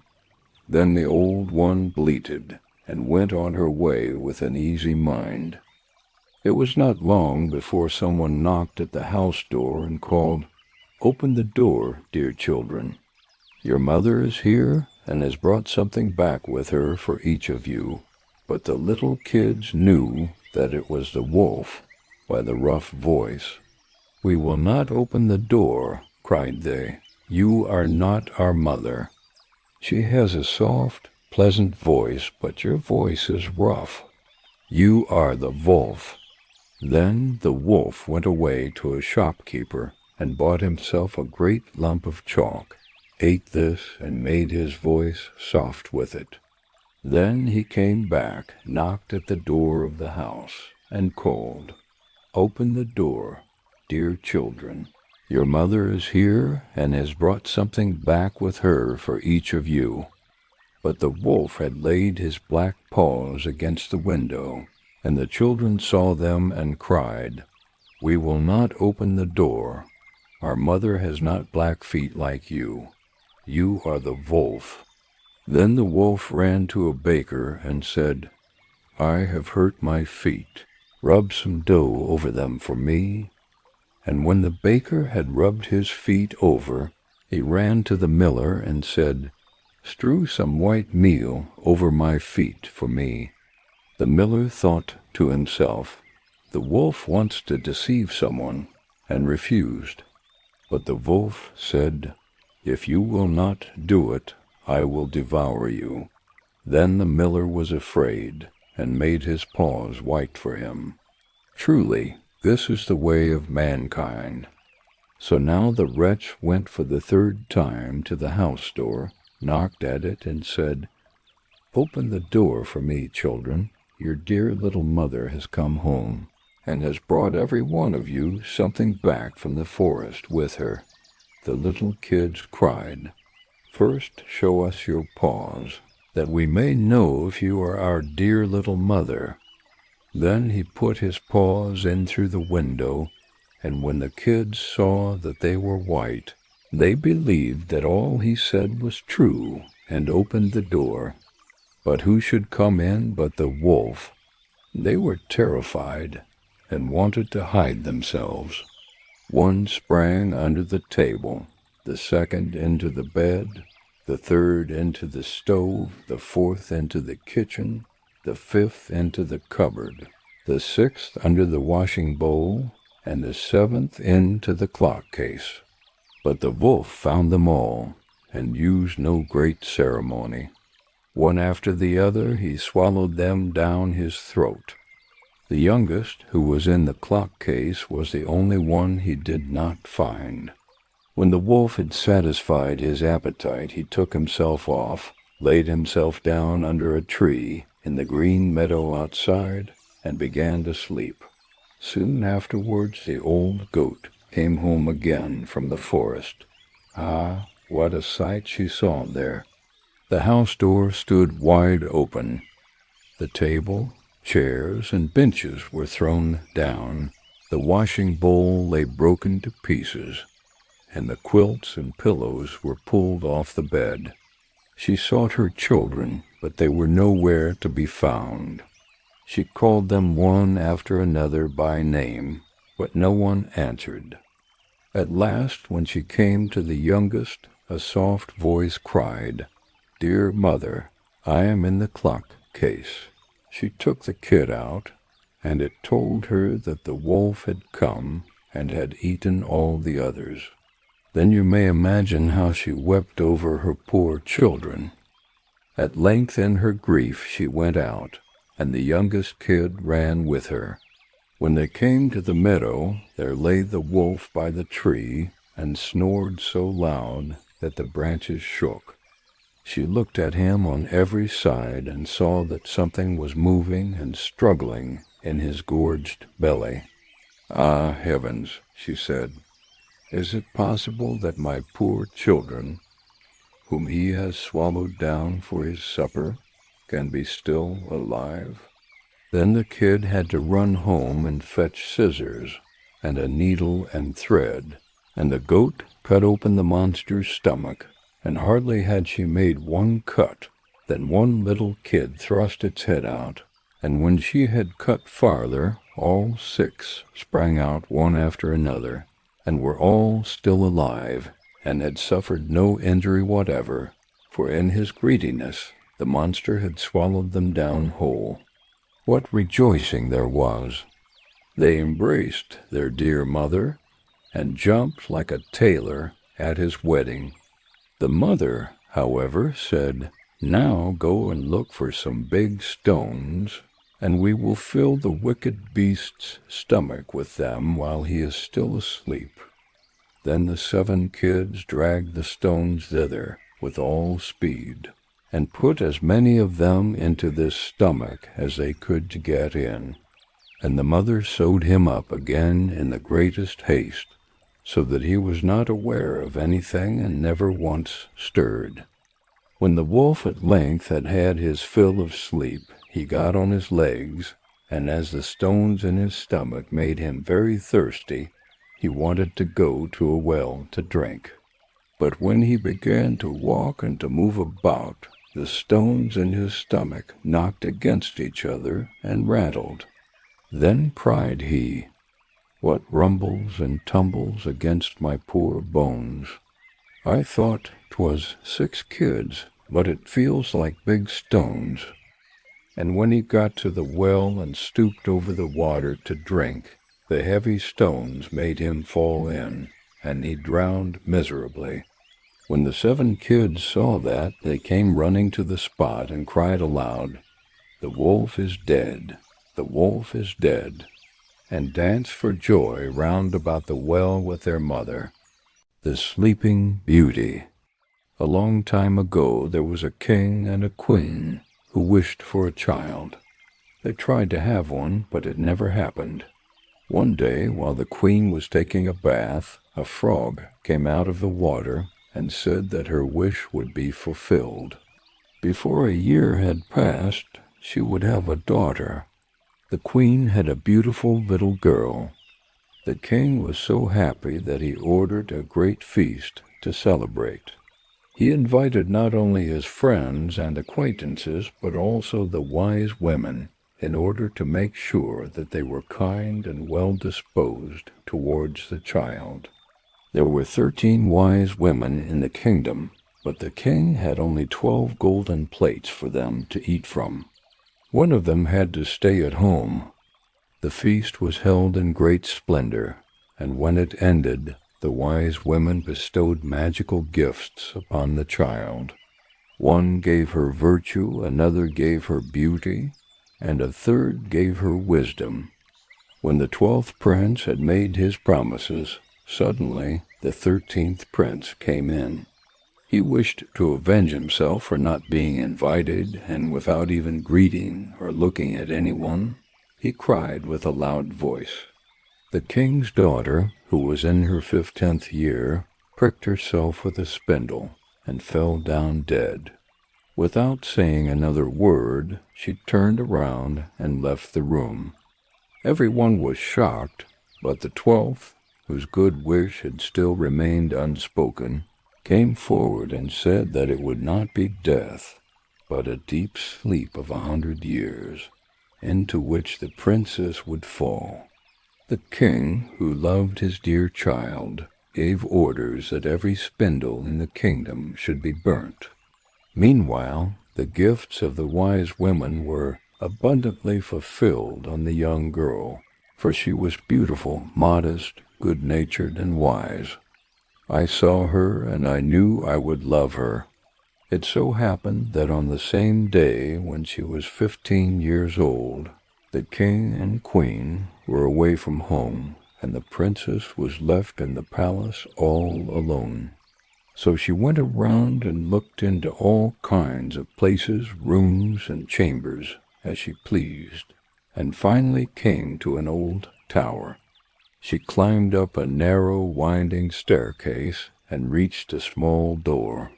A rusty key was in the lock, and when she turned it, the door opened.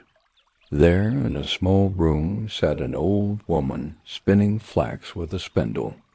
"Good day, old lady," said the king's daughter. "What are you doing here?" "I am spinning," said the old woman, nodding her head. "What is that thing that rattles so merrily?" asked the girl, taking the spindle in her hands. But scarcely had she touched it when the magic spell was fulfilled, and she pricked her finger on it. The moment she felt the pain, she fell onto the bed and fell into a deep sleep. This sleep spread throughout the palace, including the king and queen, who had just returned home and entered the great hall. They began to fall asleep, as did the entire court, including the horses in the stable, the dogs in the yard, the pigeons on the roof, and even the flies on the walls. The fire on the hearth became quiet and asleep, and the roast meat stopped sizzling. The cook, who was about to scold the scullery boy for forgetting something, let him go and fell asleep. The wind stopped blowing, and not a leaf stirred on the trees surrounding the castle. However, a hedge of thorn grew around the castle, becoming higher each year. It eventually grew so high that it surrounded the entire castle, hiding it from view, including the flag on the roof. The story of the beautiful sleeping briar rose went about the country, so that from time to time kings' sons came and tried to get through the thorny hedge to the castle, but they found it impossible, for the thorns held fast together, as if they had hands, and the young men were caught in them, unable to get loose again, and died a miserable death. After many long years, a king's son came to that country again, and heard an old man talking about the thorn hedge, and that a castle was said to be standing behind it, in which a wonderfully beautiful princess named Briar Rose was asleep for 100 years, and that the king and queen and all the court were also asleep. He had heard from his grandfather that many kings' sons had already come and tried to get through the hedge, but had remained stuck in it and died a pitiful death. Then the young man said, "I am not afraid. I will go and see this beautiful Briar Rose." The good old man tried to dissuade him, but he did not listen. By this time 100 years had passed, and the time had come for Briar Rose to wake up again. When the king's son approached the thorn hedge, it was nothing but beautiful flowers that parted to let him through, and then closed behind him like a hedge. In the castle yard he saw horses and dogs sleeping, and pigeons sitting on the roof with their heads under their wings. When he entered the house, flies were sleeping on the wall, and the cook was still reaching out to grab the boy, while the maid was sitting beside a black hen that he was about to pluck. He continued walking, and in the great hall he saw the entire court lying asleep, with the king and queen lying by the throne. He continued still further and saw everything. They were so quiet that you could hear a breath. Finally, he arrived at the tower and opened the door to the small room where Briar Rose was asleep. She lay there so beautifully that he couldn't take his eyes off her. He stooped down and gave her a kiss, but as soon as he did, Briar Rose opened her eyes and woke up, looking at him sweetly. Then they went downstairs together, and the king, queen, and court looked at each other in surprise. The horses in the yard stood up and shook themselves. The hounds jumped and wagged their tails. The pigeons on the roof pulled their heads out from under their wings, looked around, and flew off into the open country. The fire in the kitchen flickered and burned, cooking the meat. The joint began to turn again, and the cook gave the boy a box on the ear, making him scream while the maid plucked a fowl ready for the spit. And then the wedding of the king's son to Briar Rose was celebrated in great splendor. They lived happily until the end of their days. The Frog Prince. In old times, when wishes still helped, there lived a king. His daughters were all beautiful, but the youngest one was so beautiful that even the sun, which has seen much, was astonished when it shone on her face. Near the king's castle lay a great dark forest, and under an old lime tree there was a well. When the day was warm, the king's daughter would go out into the forest and sit by the cool fountain. When she was bored, she would take a golden ball and throw it up high, catching it again. This ball was her favorite toy. One day, the prince's golden ball did not fall into her waiting hands, but onto the ground beyond, rolling straight into the well. The king's daughter watched it disappear into the deep, deep water. She began to cry. Louder and louder she cried, but could not be comforted. As she lamented, someone said to her, "What ails thee, king's daughter? Thou rapest, so that even a stone would show pity." She looked around to the side whence the voice came and saw a frog, stretching forth its thick, ugly head from the water. "Old Water Splasher, is it thou?" she said. "I'm weeping for my golden ball, which has fallen into the well." "Be quiet and do not weep," answered the frog. "I can help thee, but what will you give me if I bring your plaything up again?" "Whatever thou wilt have, dear frog," said she, "my clothes, my pearls and jewels, and even the golden crown which I am wearing." The frog answered, "I do not care for your clothes, thy pearls and jewels, or thy golden crown, but if you will love me and let me be your companion and playfellow, and sit by you at your little table, and eat off your little golden plate, and drink out of your little cup, and sleep in your little bed. If you promise me this, I will go below and bring you your golden ball back." "Oh, yes," she said, "I promised you the old one." "If you only bring me my ball back," she thought, "how this silly frog talks. He lives in the water with other frogs and croaks, and can't be a companion to any human." But the frog, when he had received this promise, put his head in the water and sank down. In a short while he came swimming up with the ball in his mouth and threw it on the grass. The king's daughter was delighted to see her pretty plaything again, and picked it up and ran away with it. "Wait, wait," said the frog. "Take me with you. I can't run as fast as you can." What was the use of him screaming his "croak, croak" after her as loudly as he could? She did not listen, but ran home, and soon forgot about the poor frog, who was forced to go back to his well. The next day, when she had settled herself at the table with the king and all the courtiers, the princess was eating from her little golden plate. Suddenly something came creeping up the marble staircase. When it reached the top, it knocked on the door and called out, "Princess, youngest princess, open the door for me." The princess ran to see who it was, but when she opened the door, there sat a frog in front of her. She slammed the door in great haste and sat down to continue her dinner. The king saw that her heart was beating wildly and asked, "My child, what are you so afraid of? Is there a giant outside who wants to carry you away?" "No," replied the princess.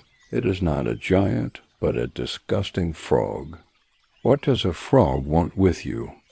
"Ah, dear father, yesterday, as I was playing by the well in the forest, my golden ball fell into the water.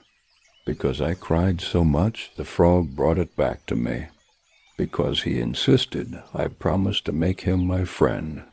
Companion, I never thought he would come out of the water, but now he is here and wants to come inside me." Meanwhile, it knocked again and cried. The youngest princess opened the door for me. "You don't know what you said to me yesterday by the cool waters of the fountain." The youngest princess then opened the door and said the king's promise that he must perform. "Go and let him in." She went and opened the door. The frog hopped in and followed her to her chair. There he sat and cried, "Lift me up beside you." She delayed until the king commanded her to do so. When the frog was on the chair, he wanted to be on the table. When he was on the table, he said, "Now push your little golden plate closer to me so we can eat together." She did this, but it was clear that she didn't do it willingly. The frog enjoyed what he ate, but almost. Every mouthful she took, she choked. He said, "I have eaten, and I'm satisfied. Now I am tired. Carry me into your little room and make your little silken bed ready, and we will both lie down and go to sleep." The king's daughter began to cry, for she was afraid of the cold frog, which she did not like to touch, and which was now going to sleep in her pretty, clean little bed. But the king grew angry and said, "He who helped you when you were in trouble ought not to be despised afterwards."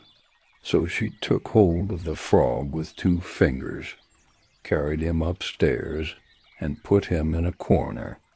But when she was in bed, he crept to her and said, "I am tired. I want to sleep too." She was terribly angry, took him up, and threw him against the wall. "Now you will be quiet, odious frog," she said. But when he fell down, he was no longer a frog, but a king's son with beautiful, kind eyes. By her father's will, he was now her dearest. The king had a companion and husband. Then he told her how he was bewitched by a wicked witch, and how no one could have delivered him from the well, but only she could. He said that tomorrow they would go together to his kingdom.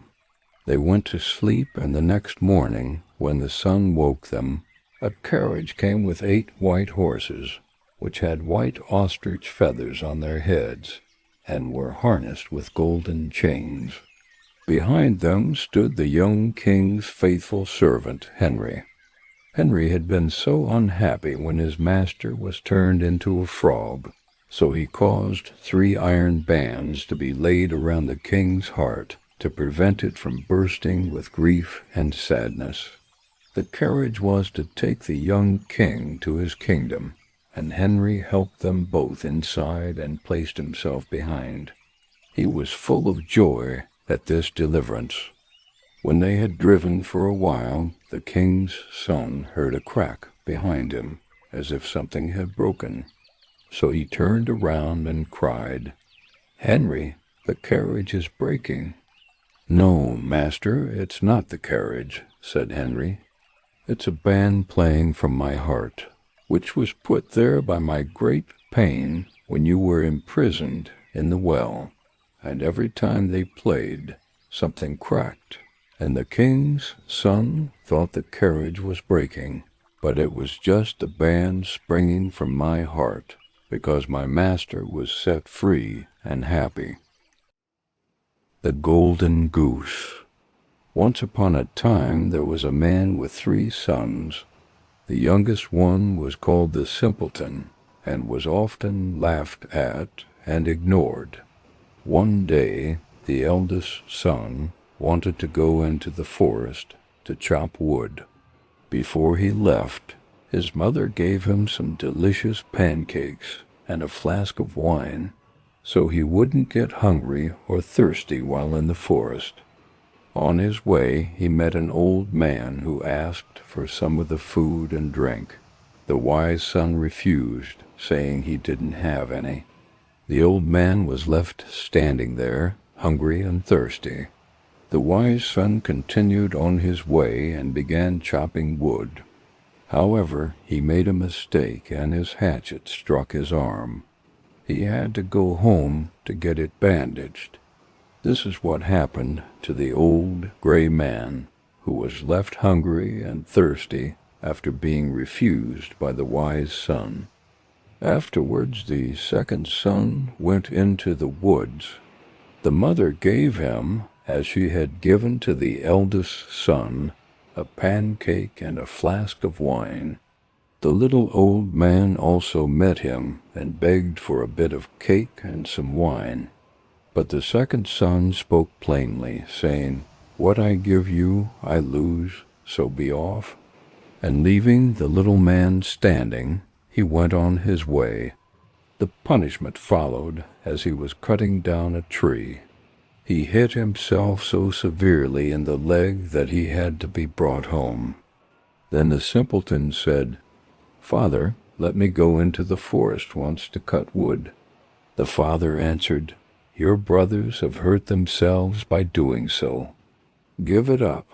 You understand nothing about it." The simpleton kept begging so long that the father finally said, "Well, be off with you. You will only learn by experience." The mother gave the simpleton a cake made with water and baked in ashes, and a flask of sour beer. When the little old man came into the forest, he met a stranger and greeted him. The stranger asked for some of the man's cake and drink, saying he was hungry and thirsty. The simpleton replied that he only had a flour and water cake, as well as sour beer. However, if that was good enough, they could sit down and eat. They sat down, and as the man took out his cake and water, it turned into a rich pancake, and his beer became good wine. They ate and drank, and afterwards, the little man said that since the simpleton was so kind and shared what he had willingly, he would bestow good luck upon him. He instructed the simpleton to cut down an old tree, and at its roots he would find something. The simpleton went to the tree and began to hew at it. When it fell, he saw a goose sitting among the roots, with feathers made of pure gold. He lifted it out and took it to an inn, where he intended to stay. One night the landlord's 3 daughters saw a goose and were curious about it. They wanted to know what kind of bird it was and wanted one of its golden feathers. The eldest daughter thought she would wait for a good opportunity to pull out a feather for herself. So when the goose was gone, she seized it by its wing. But her finger and hand were held fast. Soon after, the second sister came with the same idea. She also touched her sister, but she was also held fast. Finally, the third sister came with the same intention, but the others shouted, "Stay away, stay away." She did not understand why she should not approach them, and she went towards her sisters. When she reached them, she stopped hanging on, and they had to stay there all night. The next morning, the simpleton, the youngest daughter, took the goose and pulled out all the feathers. The goose under his arm, The three girls ran after him wherever his legs took him. In the middle of the fields they met the parson.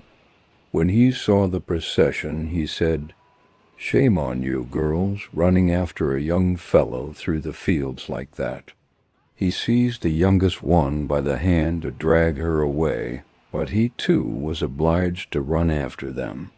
Not long after, the sexton came along and saw the respected person following after the three girls. He called out, "Oh, your reverence, why are you running so quickly? We have another christening today." He seized him by his gown, but no sooner had he touched him than he was also obliged to follow along.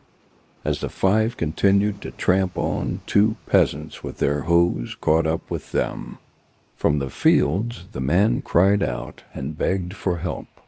He wanted to set him and the sexton free, but as soon as they touched the sexton, they had to continue following him. Now there were 7 people following the simpleton and the goose. By and by they came to a town where a king reigned. He had an only daughter, who was so serious that no one could make her laugh. Therefore the king had promised that whoever could make her laugh would have her in marriage. The simpleton, after hearing this, went with his friends into the presence of the king's daughter. As soon as she saw all the people following each other, she burst out laughing. It seemed as if she could never stop. The simpleton had earned the right to marry her. However, the king did not want him as a son-in-law. He made all kinds of objections, saying that the simpleton must bring a man who could drink a whole cellar of wine. The simpleton thought about this and decided to try. The gray man would have been able to help the simpleton, and went out into the forest. There, on the very spot where the tree was felled, he saw a man with a very sad countenance. The simpleton asked what was wrong, and the man replied that he had a great thirst that he could not quench. Cold water did not agree with him, and he had drunk up a whole cask of wine, but it was only a drop that did him good. Then the simpleton said that he could help him. He took the man to the king's cellar, where he sat before the big vats and drank until he had emptied the entire cellar. Before a day was over, the man had finished off the whole cellar full. The simpleton then asked for his bride, but the king was annoyed that a simpleton should take his daughter away. So he made new conditions. The simpleton had to produce a man who could eat a mountain of bread. The simpleton did not hesitate for long, and found a man who ate mountains of bread for a living. The king was impressed by the simpleton's cleverness, and gave his daughter to him in marriage. The man ran quickly to the forest, and there he found a man sitting with a sad expression on his face. The man had tied a belt around his body, and was saying that he had eaten a whole bakery full of rolls, but that was no use, because he was still very hungry. His stomach felt empty, and he had to tie himself up so that he would not starve to death. The simpleton was glad to see the man, and offered to help him. He led the man to the king's courtyard, where all the food in the kingdom had been collected and made into a mountain of bread. The man from the forest sat down in front of the mountain and started to eat. In one day, the entire mountain had disappeared. Then the simpleton asked the king for his daughter's hand in marriage for the 3rd time. However, the king found another excuse and said that the simpleton needed a ship that could sail on land and water. The simpleton said that if the king would let him sail on the ship, he would have his daughter. For your wife, the simpleton went straight to the forest, where he found the little old man with whom he shared his cake. The man said, "I have eaten for you, and I have drunk for you. I will also give you a ship, because you were kind to me." Then he gave the simpleton a ship that could sail on land and water. When the king saw the ship, he knew he had to give his daughter to the simpleton. The marriage took place, and after the king died, the simpleton became king and lived happily with his wife. Once upon a time there was a king who had 12 beautiful daughters. They all lived in the same room and slept side by side. Every night when the king went to bed, he would close the door and lock it. In the morning he would discover that his daughters' shoes had been worn out. The king was puzzled by this and decided to announce a challenge. Anyone who could find out where his daughters were dancing could marry one of them and become the next king after his death.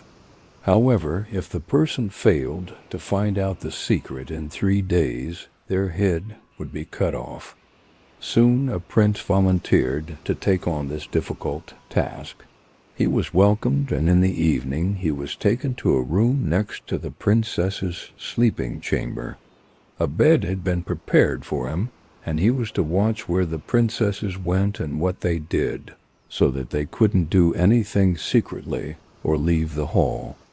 The doors to the hall had been left open, but suddenly the prince's eyes grew heavy, and he fell asleep. When he woke up the next morning, all the 12 princesses had disappeared. Their shoes were still in the hall, with holes in the soles. On the second and third evenings the same thing happened, and so the king's son lost his head without mercy. Many others tried to take up the task, but all paid with their lives. And so it came to pass that a poor soldier, wounded and unable to serve, made his way to the city where the king resided. On the way, an old woman encountered him and asked where he was heading. "I'm not sure," the soldier replied, adding jokingly, "but I have a hunch that I might find out where princesses step when they dance, and maybe become king." "That's not so difficult," the old woman replied. "Just don't drink any wine tonight and pretend to fall asleep." She then gave him a small cloak and instructed him to put it on if he wanted to become invisible and sneak in after the 12 princesses. The soldier, after receiving good advice, decided to undertake this task. He gained the courage to appear before the king as a suitor. He was welcomed like the others and was also given royal robes. In the evening, when it was time for bed, they led him to a room adjacent to the royal bedchamber. As he was about to retire for the night, the eldest princess approached him with a goblet of wine. However, he had tied a sponge to his chin, and the wine spilled all over it, leaving not a drop in the goblet. He then went to bed and pretended to sleep deeply. When the 12 queens heard his snoring, they laughed. The eldest one said, "And it would do well to spare your life." They then rose, opened cupboards and caskets, and took out beautiful dresses. They began to dress in front of the mirrors and express their joy at the prospect of dancing again. One of them, however, the youngest one, said, "But we must not forget our promise." They quickly returned to their rooms, where they prepared themselves for the dance. "I don't know, but I feel heavy in my heart. Something bad must happen to us." "You're so scared, my dear," said the eldest to her. "You're always frightened of everything. Have you forgotten how many princes have come here in vain before? I wouldn't even give sleeping potion to that soldier. He wouldn't wake up anyway." When the princesses were ready, they looked at the sleeping soldier, but he didn't move. They thought that they had nothing to fear now. The eldest approached his bed and knocked on it, and immediately it lowered into the dungeon. They went down one by one through an underground passage, with the eldest leading the way. The soldier, seeing everything, didn't hesitate. He threw his cloak over himself and followed the youngest princess. In the middle of the staircase, he accidentally stepped on her dress. She was scared and screamed, "Who grabbed my dress?" "Don't worry," said the oldest. "You're the one who's caught up in it." So they all walked down to the alley, where the leaves on the trees were sparkling with silver. The soldier wanted to take something to prove it, so he broke a branch off a tree. Suddenly a loud crack echoed through the air. The youngest one screamed. "What was that?" The oldest one replied, "It's a sign of our joy that will soon free the princes from their spell." And then they continued down another alleyway, where the leaves on the trees were all gold, and finally to a third alley, where the leaves were made of pure diamonds. The soldier broke off a branch from each tree, and each time the tree crackled, and the younger one trembled with fear. But the older one insisted that it was a sign of happiness. They continued on, and eventually came to a large river. There were 12 boats waiting by the shore, each with a beautiful prince in it, waiting for their respective queens.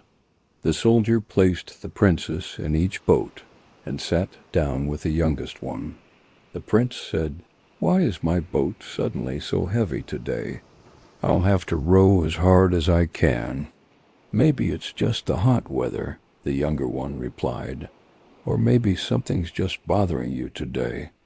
And there was a beautiful castle on the other side of the river, with cheerful music and trumpets playing.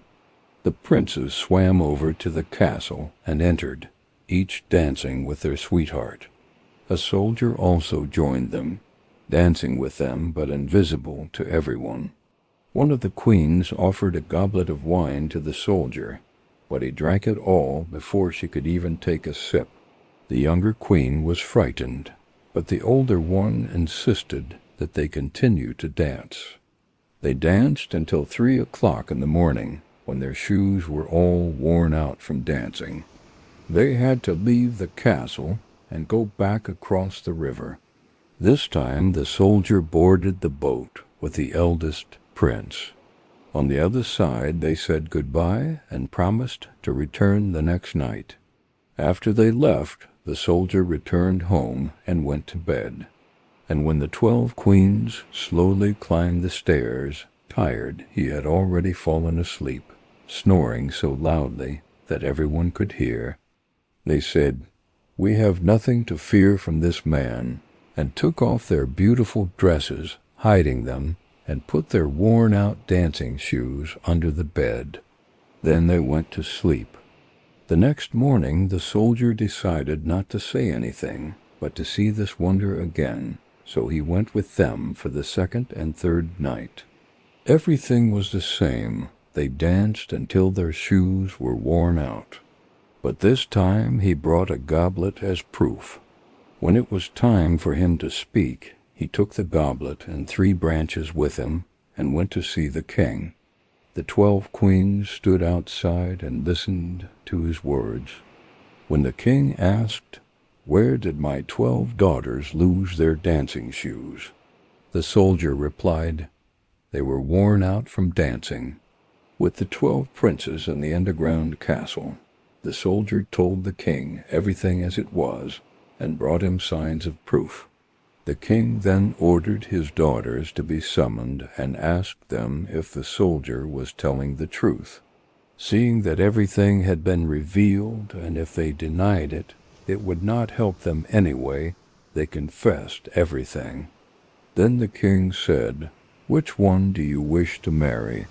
He replied, "I am not young anymore, so give me the eldest one."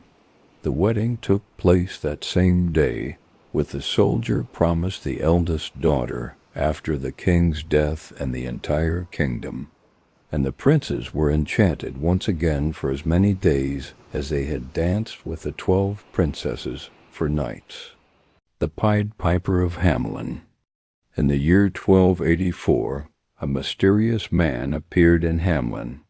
He was wearing a coat made of many colorful bright cloth, for which reason he was known as the Pied Piper. He claimed to be a rat catcher, and promised that for a certain price he would rid the city of all mice and rats. The citizens struck a deal with him, promising a certain payment. The rat catcher took a small flute from his pocket and began to play. Rats and mice immediately emerged from every house and gathered around him. When he thought that he had caught them all, he led them to the river, where he took off his clothes and walked into the water. The animals all followed him, fell in and drowned.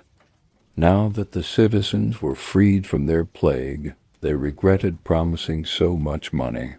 They used all kinds of excuses to refuse to pay the rat catcher. Finally, he left bitter and angry. He returned on June 26th, St. John's Day and St. Paul's Day, early in the morning. This morning, at 7 o'clock, a man dressed in a hunter's costume and wearing a strange red hat sounded his fife in the street. But this time it wasn't rats and mice who came to him, but rather children. A great number of boys and girls, including the mayor's daughter, followed him. The group disappeared into a mountain, and a babysitter carrying a child in her arms watched from a distance. She then turned around and ran back to town, telling the anxious parents that their children had gone missing. Within an hour, messengers were sent everywhere by water and land, asking if anyone had seen the children, but it was all in vain. In total, 130 children were lost. 2 of them, some say, had lagged behind and come back, one blind and one mute. The blind one was unable to point out the location, but was able to describe how they had followed the piper. The mute one was able to locate the place, although he had not heard anything. One little boy in shirt sleeves had gone along with the others, but had returned to fetch his jacket, and thus escaped tragedy. For when he returned, the others had already disappeared into a cave within the hill. This cave is still there today, until the middle of the 18th century, and probably still today. The street through which the children were led out to the town gate was called the Drumless, Soundless, Quiet Street, because no dancing or music was allowed there. Indeed, when a bridal procession on its way to church crossed this street, the musicians would have to stop playing. The mountain near Hamelin, where the children disappeared, is called Poppenberg. 2 stone monuments in the form of crosses have been erected there, one on each side of the road. On the left side and on the right, some say that children were led into a cave and came out again in Transylvania. The citizens of Hamelin recorded this event in their town register and dated all their proclamations according to the years and days since the disappearance of their children. According to Safe Read, the 22nd of June rather than the 26th was entered into the town register. The following lines were inscribed on the town hall. In the year 1284, after the birth of Christ, 130 children from Hamelin were led away by a piper into the mountains, and on the new gate the words "Forum" were inscribed. This gate was built 272 years after the magician led 130 children out of the city. Rapunzel. There was once a man and a woman who had long desired a child in vain. At length the woman hoped that God would grant her desire. These people had a small window at the back of their house, from which a beautiful garden could be seen. full of the most beautiful flowers and herbs. However, it was surrounded by a high wall, and no one dared to enter it, because it belonged to an enchantress who had great power and was feared by all. One day the woman stood by the window, looking down into the garden, when she saw a bed planted with the most beautiful Rapunzel plant. It looked so fresh and green, but she longed for it and desired to eat some. Her desire increased every day, and as she knew that she could not obtain any, she pined away, looking pale and miserable. Her husband was alarmed, asking what was wrong with her. She replied, "Ah, I long for something, but I cannot have it. If I can't eat some of the Rapunzel that's in the garden behind our house, I will die." The man who loved her thought, rather than let his wife die, he should bring her some Rapunzel himself, let it cost him what it will. In the twilight of the evening, he clambered over the wall into the enchantress's garden, and quickly grabbed a handful of Rapunzel. He took it to his wife, who had once made a salad out of it, and ate it with great relish. She liked it so much that the next day she longed for it even more. If he wanted any rest, her husband must once more descend into the garden. Therefore, in the gloom of evening, he let himself down again. But when he had climbed down the wall, he was terrified, for he saw the enchantress standing before him. "How dare you dare," she said with an angry look, "to descend into my garden and steal my Rapunzel like a thief? You shall suffer for it." "Ah," he answered, "mercy took the place of justice. I only did it out of necessity. My wife saw Rapunzel through the window, and was so longing for her that she would have died if she hadn't eaten something. Then the enchantress softened her anger, and said, 'If the case is what you say, I will let you take as much Rapunzel as you want. But there is one condition. You must give me the child your wife will have when she gives birth. It will be well taken care of, and I will look after it like a mother.' The man, in his terror, agreed to everything, and when the woman went into labor, the enchantress immediately appeared and gave the child the name Rapunzel. Rapunzel grew up to be the most beautiful girl under the sun. When she was 12, the enchantress took her to a tower in the forest that had no stairs or door, but at the very top was a window. When the enchantress wanted to enter the tower, she placed herself beneath the window and called out, "Rapunzel, Rapunzel, let down your hair for me." Rapunzel had beautiful long hair, as fine as spun gold. When she heard the enchantress's voice, she unfastened her braids and wound them around one of the hooks on the window. Then the hair fell down, and the enchantress climbed up. After a year or two, it came to pass that the king's son was riding through the forest and went by the tower.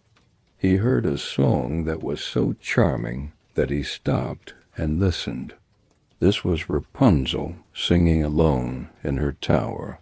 The king's son wanted to climb up and see her, but he could not find the door. He rode home, but the singing had touched his heart so deeply that every day he went out into the forest to listen once more. The tree he saw that an enchantress had come, and he heard her cry, "Rapunzel, Rapunzel, let down your hair." Then Rapunzel lowered the braids of her long hair, and the enchantress climbed to her.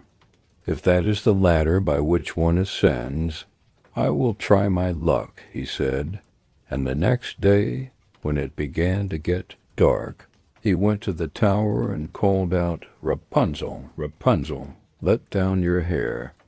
Immediately the hair fell down, and the prince climbed up. At first Rapunzel was terrified when a man, such as she had never seen before, came to her. But the prince began to talk to her like a friend, and told her that his heart was stirred, and he could not rest until he saw her. Then Rapunzel lost her fear, and when he asked her if she would marry him, she saw that he was young and handsome, and she thought he would love her more than the old lady who had raised her. She said yes, and held out her hand to him. She said, "I will willingly go with you, but I do not know how to descend. Bring me a skein of silk every time that you come, and I will weave a ladder with it. When that is ready, I will descend, and you will take me on your horse. We agreed that until then you should come to me every evening, for the old woman comes by day." The enchantress remarked nothing about this until one day Rapunzel said, "Tell me, Dame Gothel, how it happens that you are so much harder for me to lift than the young king's son was with me." "Ah, you wicked child!" cried the enchantress. "What do I hear? I thought I had separated you from the world, yet you have deceived me." In her anger, she grabbed Rapunzel's beautiful tresses, wrapped them twice around her left hand, seized a pair of scissors with her right, and snipped them off. The lovely braids were cut. She lay on the ground, and she was so cruel that she took poor Rapunzel to a desert, where she had to live in great sorrow and misery. That same day she cast Rapunzel out. In the evening the enchantress fastened the locks of hair that she had cut to the hook on the window. When the king's son arrived and cried out, "Rapunzel, Rapunzel," she let down her hair. He ascended, but he did not find his beloved Rapunzel there, but the enchantress who looked at him with wicked and venomous eyes. She cried mockingly, "You thought you'd get your beloved back, but the beautiful bird is no longer singing in its nest. The cat has caught it and will scratch out your eyes." Rapunzel was lost to him, and he would never see her again. The king's son was overcome with pain, and in his despair he jumped from the tower, escaping with his life, but the thorns into which he fell pierced his eyes. He wandered blindly through the forest, eating nothing but roots and berries, and doing nothing but lamenting and weeping over the loss of his beloved wife. Thus he roamed about in misery for several years, until he came to the desert, where Rapunzel and her twins, a boy and a girl, lived in wretchedness. He heard a voice that seemed so familiar, and he followed it, approaching Rapunzel. When she recognized him, she fell into his arms and wept, 2 of her tears wetting his eyes, making them clear again. He could see with them as before, and led her to his kingdom, where they were joyfully welcomed and lived together for a long time, happy and content. One man had a donkey that had been faithfully carrying sacks of flour to the mill for years. As the donkey grew older, it became weaker and less able to work. The owner decided to let it starve to death, but the donkey knew what was happening and escaped, heading for the city of Bremen in search of a new life.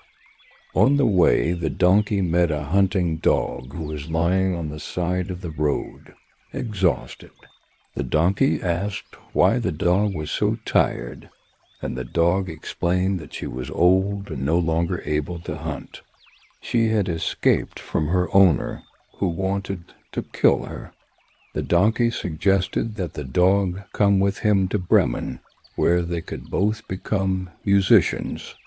The dog agreed, and they continued on their journey together.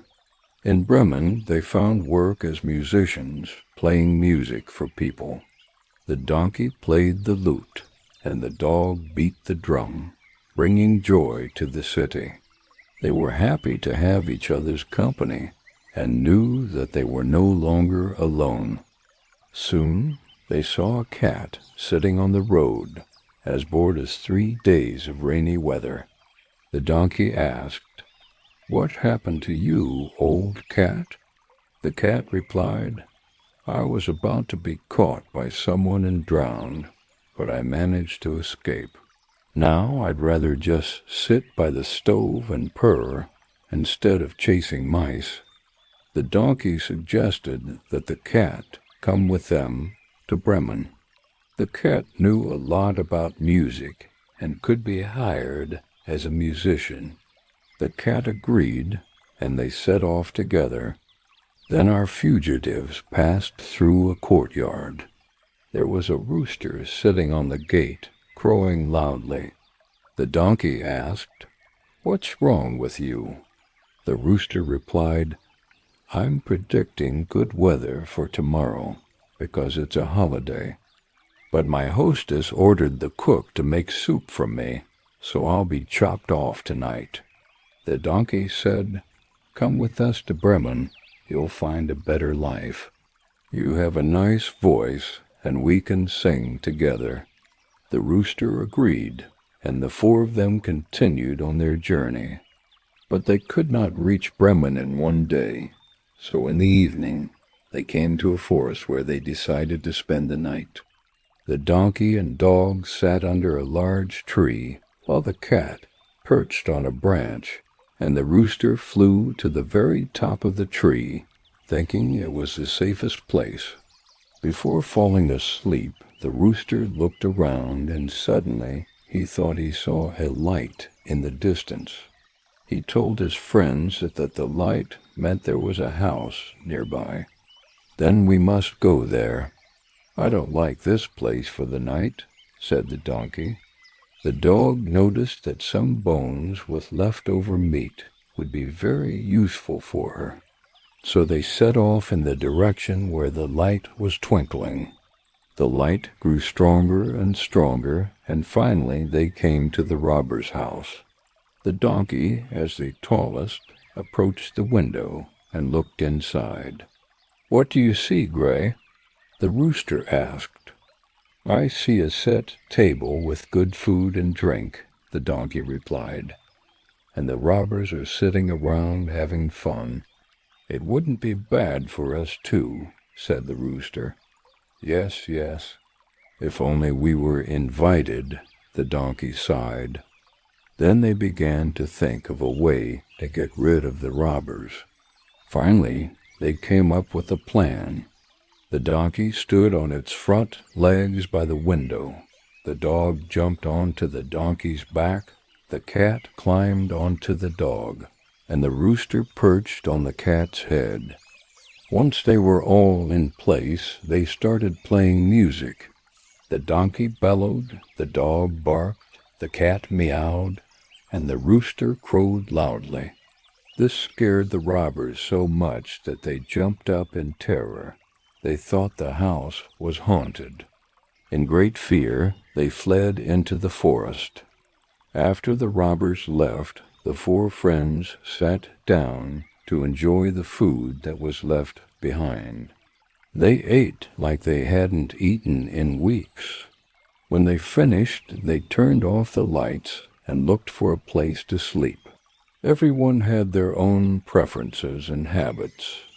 The donkey lay in the yard on a pile of garbage, the dog outside the door, the cat on the hearth in a warm spot, and the rooster on the roost. They were all very tired after their long journey and immediately fell asleep. When midnight had passed and the robbers noticed from afar that all the lights in the house were off and everything seemed quiet, the chieftain said, "We shouldn't let them scare us like that," and he ordered one of the robbers to go and check out the house. The messenger, after making sure everything was quiet, went into the kitchen to start a fire, but mistaking the cat's glowing eyes for embers, He struck a match to get a spark. However, the cat was not amused. She pounced on the robber, grabbing his face. Terrified, he tried to run, but the dog outside the door leapt up and bit him on the leg. As the robber raced through the yard past a pile of garbage, the donkey gave him a hard kick with its hind legs. The rooster, awakened by the commotion, cheerfully crowed, "Coo-ca-ree-coo." The robber ran as fast as he could to his leader's side. I told him what had happened. Oh, there was a terrible witch in the house. She hissed at me and scratched my face with her long nails. There was also a man with a knife outside the door who shot me in the leg. A black monster lay in the yard and attacked me with a club, while a judge sat on the roof screaming, "Give me that thief here." I started running, and the robbers never dared to come near the house again. The 4 Bremen town musicians liked the house so much they decided to stay there.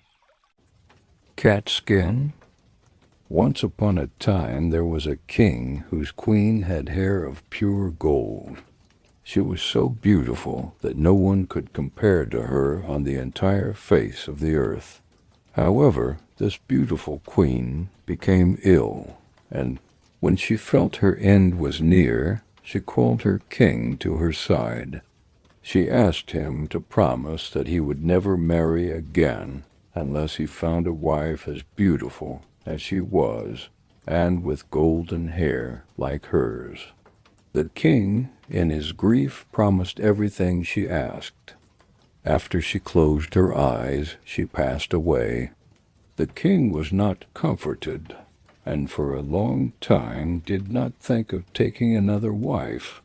However, his wise men advised him that it was not right for the king not to have a queen. So messengers were sent to search far and wide for a bride as beautiful as his late queen. But there was no other princess in the world as beautiful, and even if there were, none had golden hair.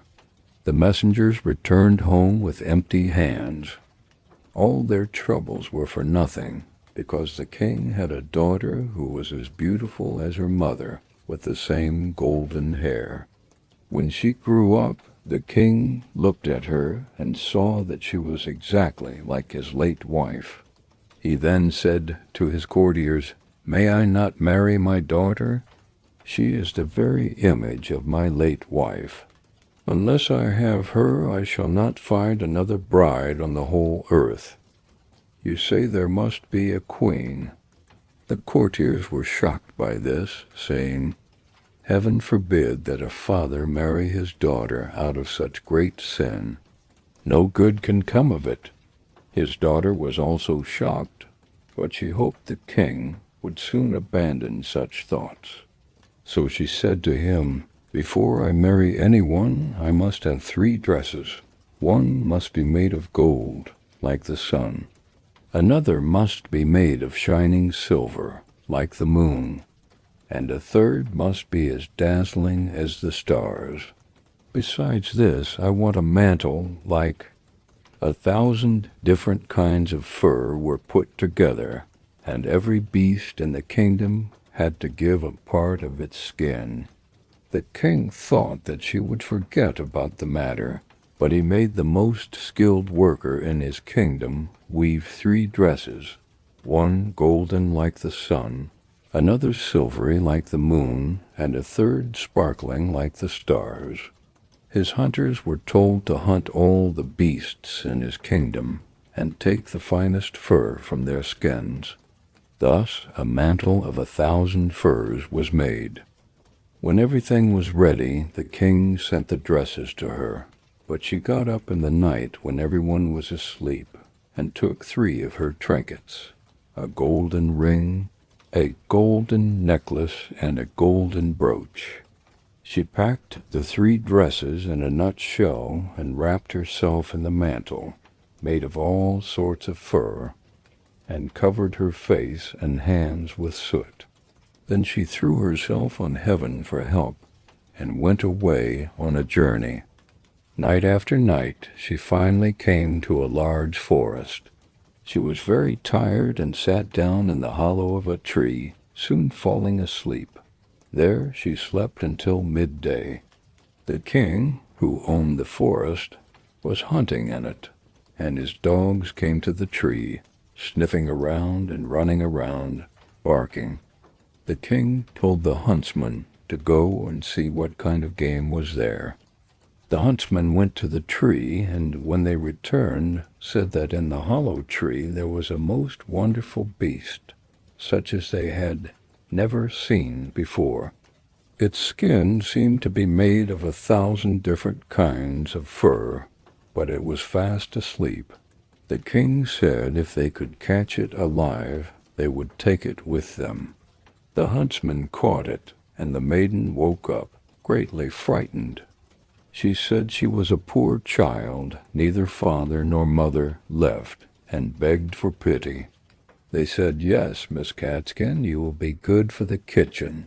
You can sweep the ashes, do things of that sort."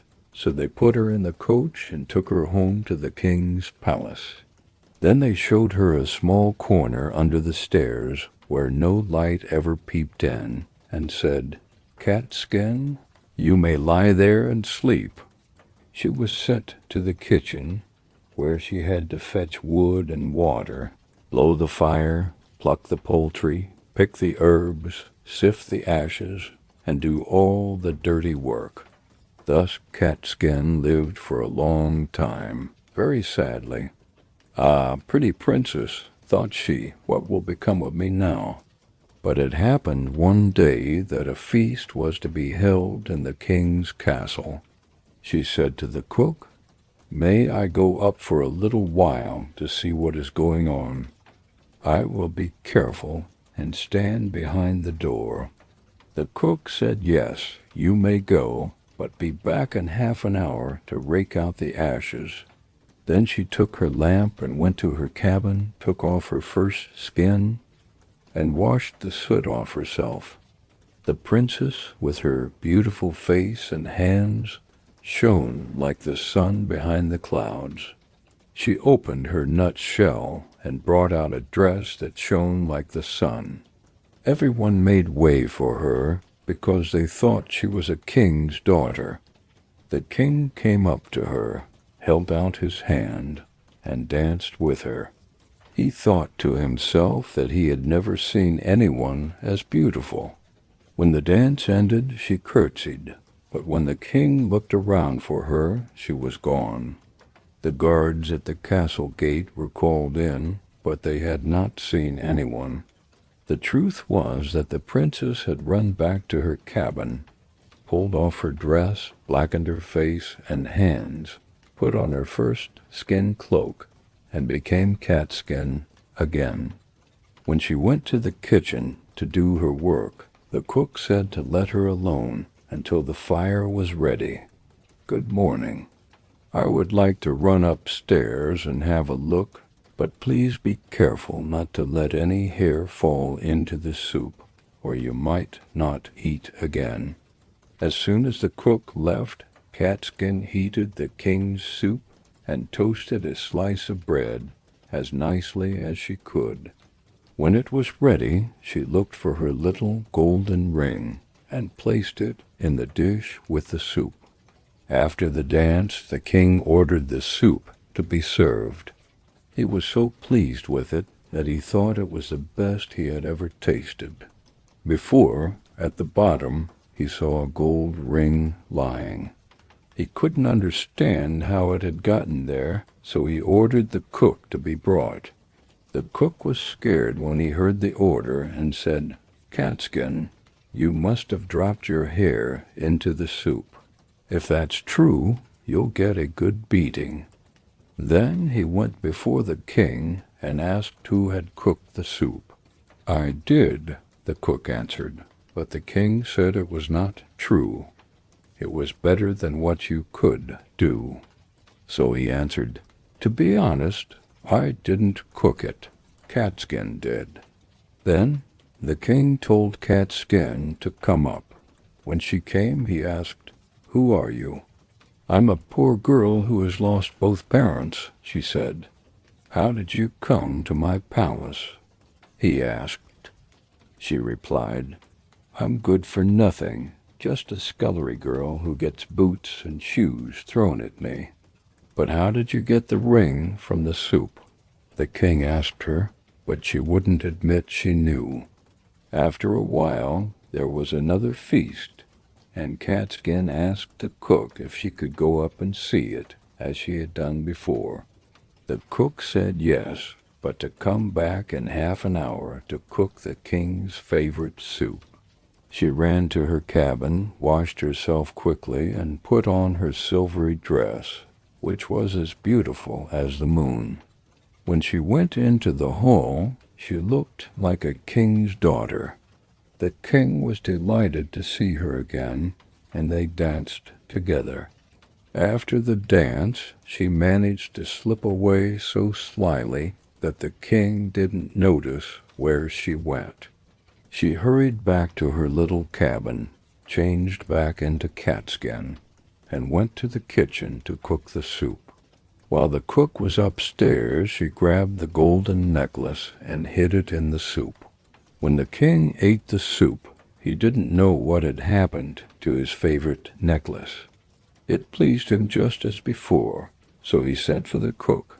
She was forced to tell him again that Catskin could not cook it. Catskin was brought before the king, but she still said she was only fit for boots and shoes being thrown at her head. When the king ordered a feast for the third time, nothing changed. "You must be a witch," Catskin said, "and always put something in the soup to please the king more than mine." However, he let her stay as before. She put on her sparkling dress and went to the ballroom. The king danced with her again and thought she looked more beautiful than ever. While he was dancing, he put a gold ring on her finger and ordered the dance to continue for a long time. When it ended, he wanted to hold her hand, but she slipped away and sprang so quickly through the crowd he lost sight of her. She ran as fast as she could to her little cabin under the stairs. This time she stayed too long and was beyond the half hour, so she had no time to take off her fine dress. She threw her heavy mantle over it, and in her haste did not cover herself with soot, leaving one of her fingers white. She then ran into the kitchen to cook the king's soup. As soon as the cook was gone, she put the golden brooch in the dish. When the king reached the bottom, he ordered Cat Skin to be called again. Soon he saw the white finger with the ring that he had placed on it while they were dancing. He seized her hand and held it tightly. When she tried to escape and jump away, the fur cloak fell off a little to one side, revealing her starry dress underneath. He grabbed the fur and ripped it off, revealing her golden hair and beauty. The princess was seen and could no longer hide. She washed the soot and ash from her face and revealed herself to be the most beautiful princess on earth. The king said, "You are my beloved bride, and we will never be parted." A wedding feast was held, and it was a merry day that has ever been heard of or seen in that country, or indeed in any other foreign land. Cat and Mouse in partnership. A cat had made friends with a mouse and spoke so much about the love and friendship they shared that the mouse agreed to live with her. "But we need to make preparations for winter, or we will suffer from hunger," the cat said.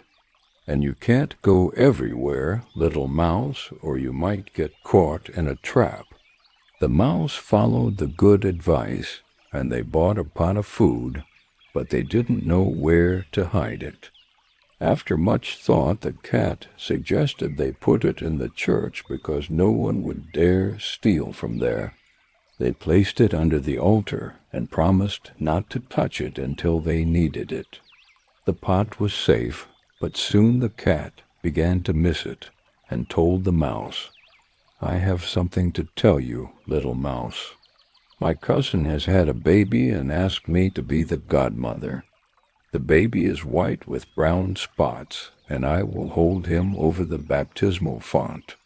Please let me go out and look after the house while you are away." "Yes, yes," replied the mouse. "Go ahead and have a good time. If you get any delicious food, remember me. I'd love a drop of sweet red baptism wine." However, the cat had no cousin and was not asked to be a godparent. She went to the church and stole some fat from the pot. She licked it until the top was gone, and then walked on the roofs, looking for more food. She stretched out in the sun and licked her lips, thinking about the fat. It was evening before she returned home. "Well, you're back," said the mouse. "I hope you had a good day." "It was great," answered the cat. "What name did they choose for the child?" asked the cat in a cool manner. "Top Off," replied the mouse. "That's a very unusual name." "Is it common in your family?" asked the mouse. The cat responded, "What does it matter? It's no worse than Crumb Stealer, as your godchildren are named." Before long, the cat was overcome by another fit of longing. She asked the mouse, "You must do me a favor and once again manage the house alone for a day. I have been asked to be the godmother again, and as the child has a white ring around its neck, I can't refuse." The good mouse agreed, but the cat sneaked behind the town walls and devoured half a pot of fat at the church. "Nothing ever seems as good as what you keep for yourself," she said, and was satisfied with her day's work. When she returned home, the mouse asked, "And what was the child named?" The cat replied, "Half Done." "Half Done? What are you talking about?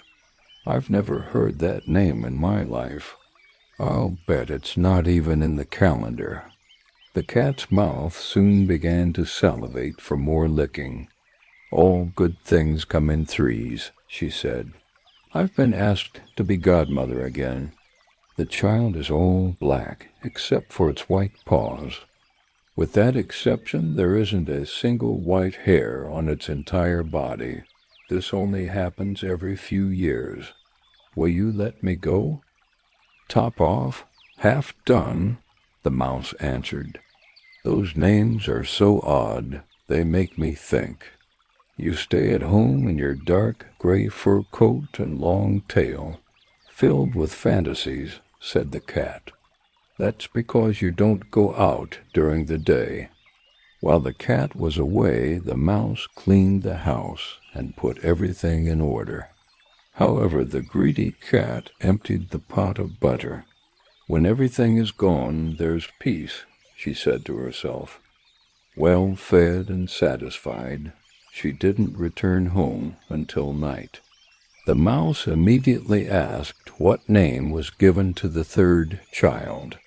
"It won't please you more than the others," the cat said. "He is called All Gone," said the mouse, "and that is the most suspicious name I have ever heard. I have never seen it printed anywhere. All gone, what can it mean?" She shook her head in disbelief, curled up, and went to sleep. From that time on, no one invited the cat to be the godmother. But when winter came and there was nothing else to be found outside, the mouse thought about their provisions and said, "Come, cat, let's go to our pot of fat that we have saved up for ourselves. We'll enjoy it."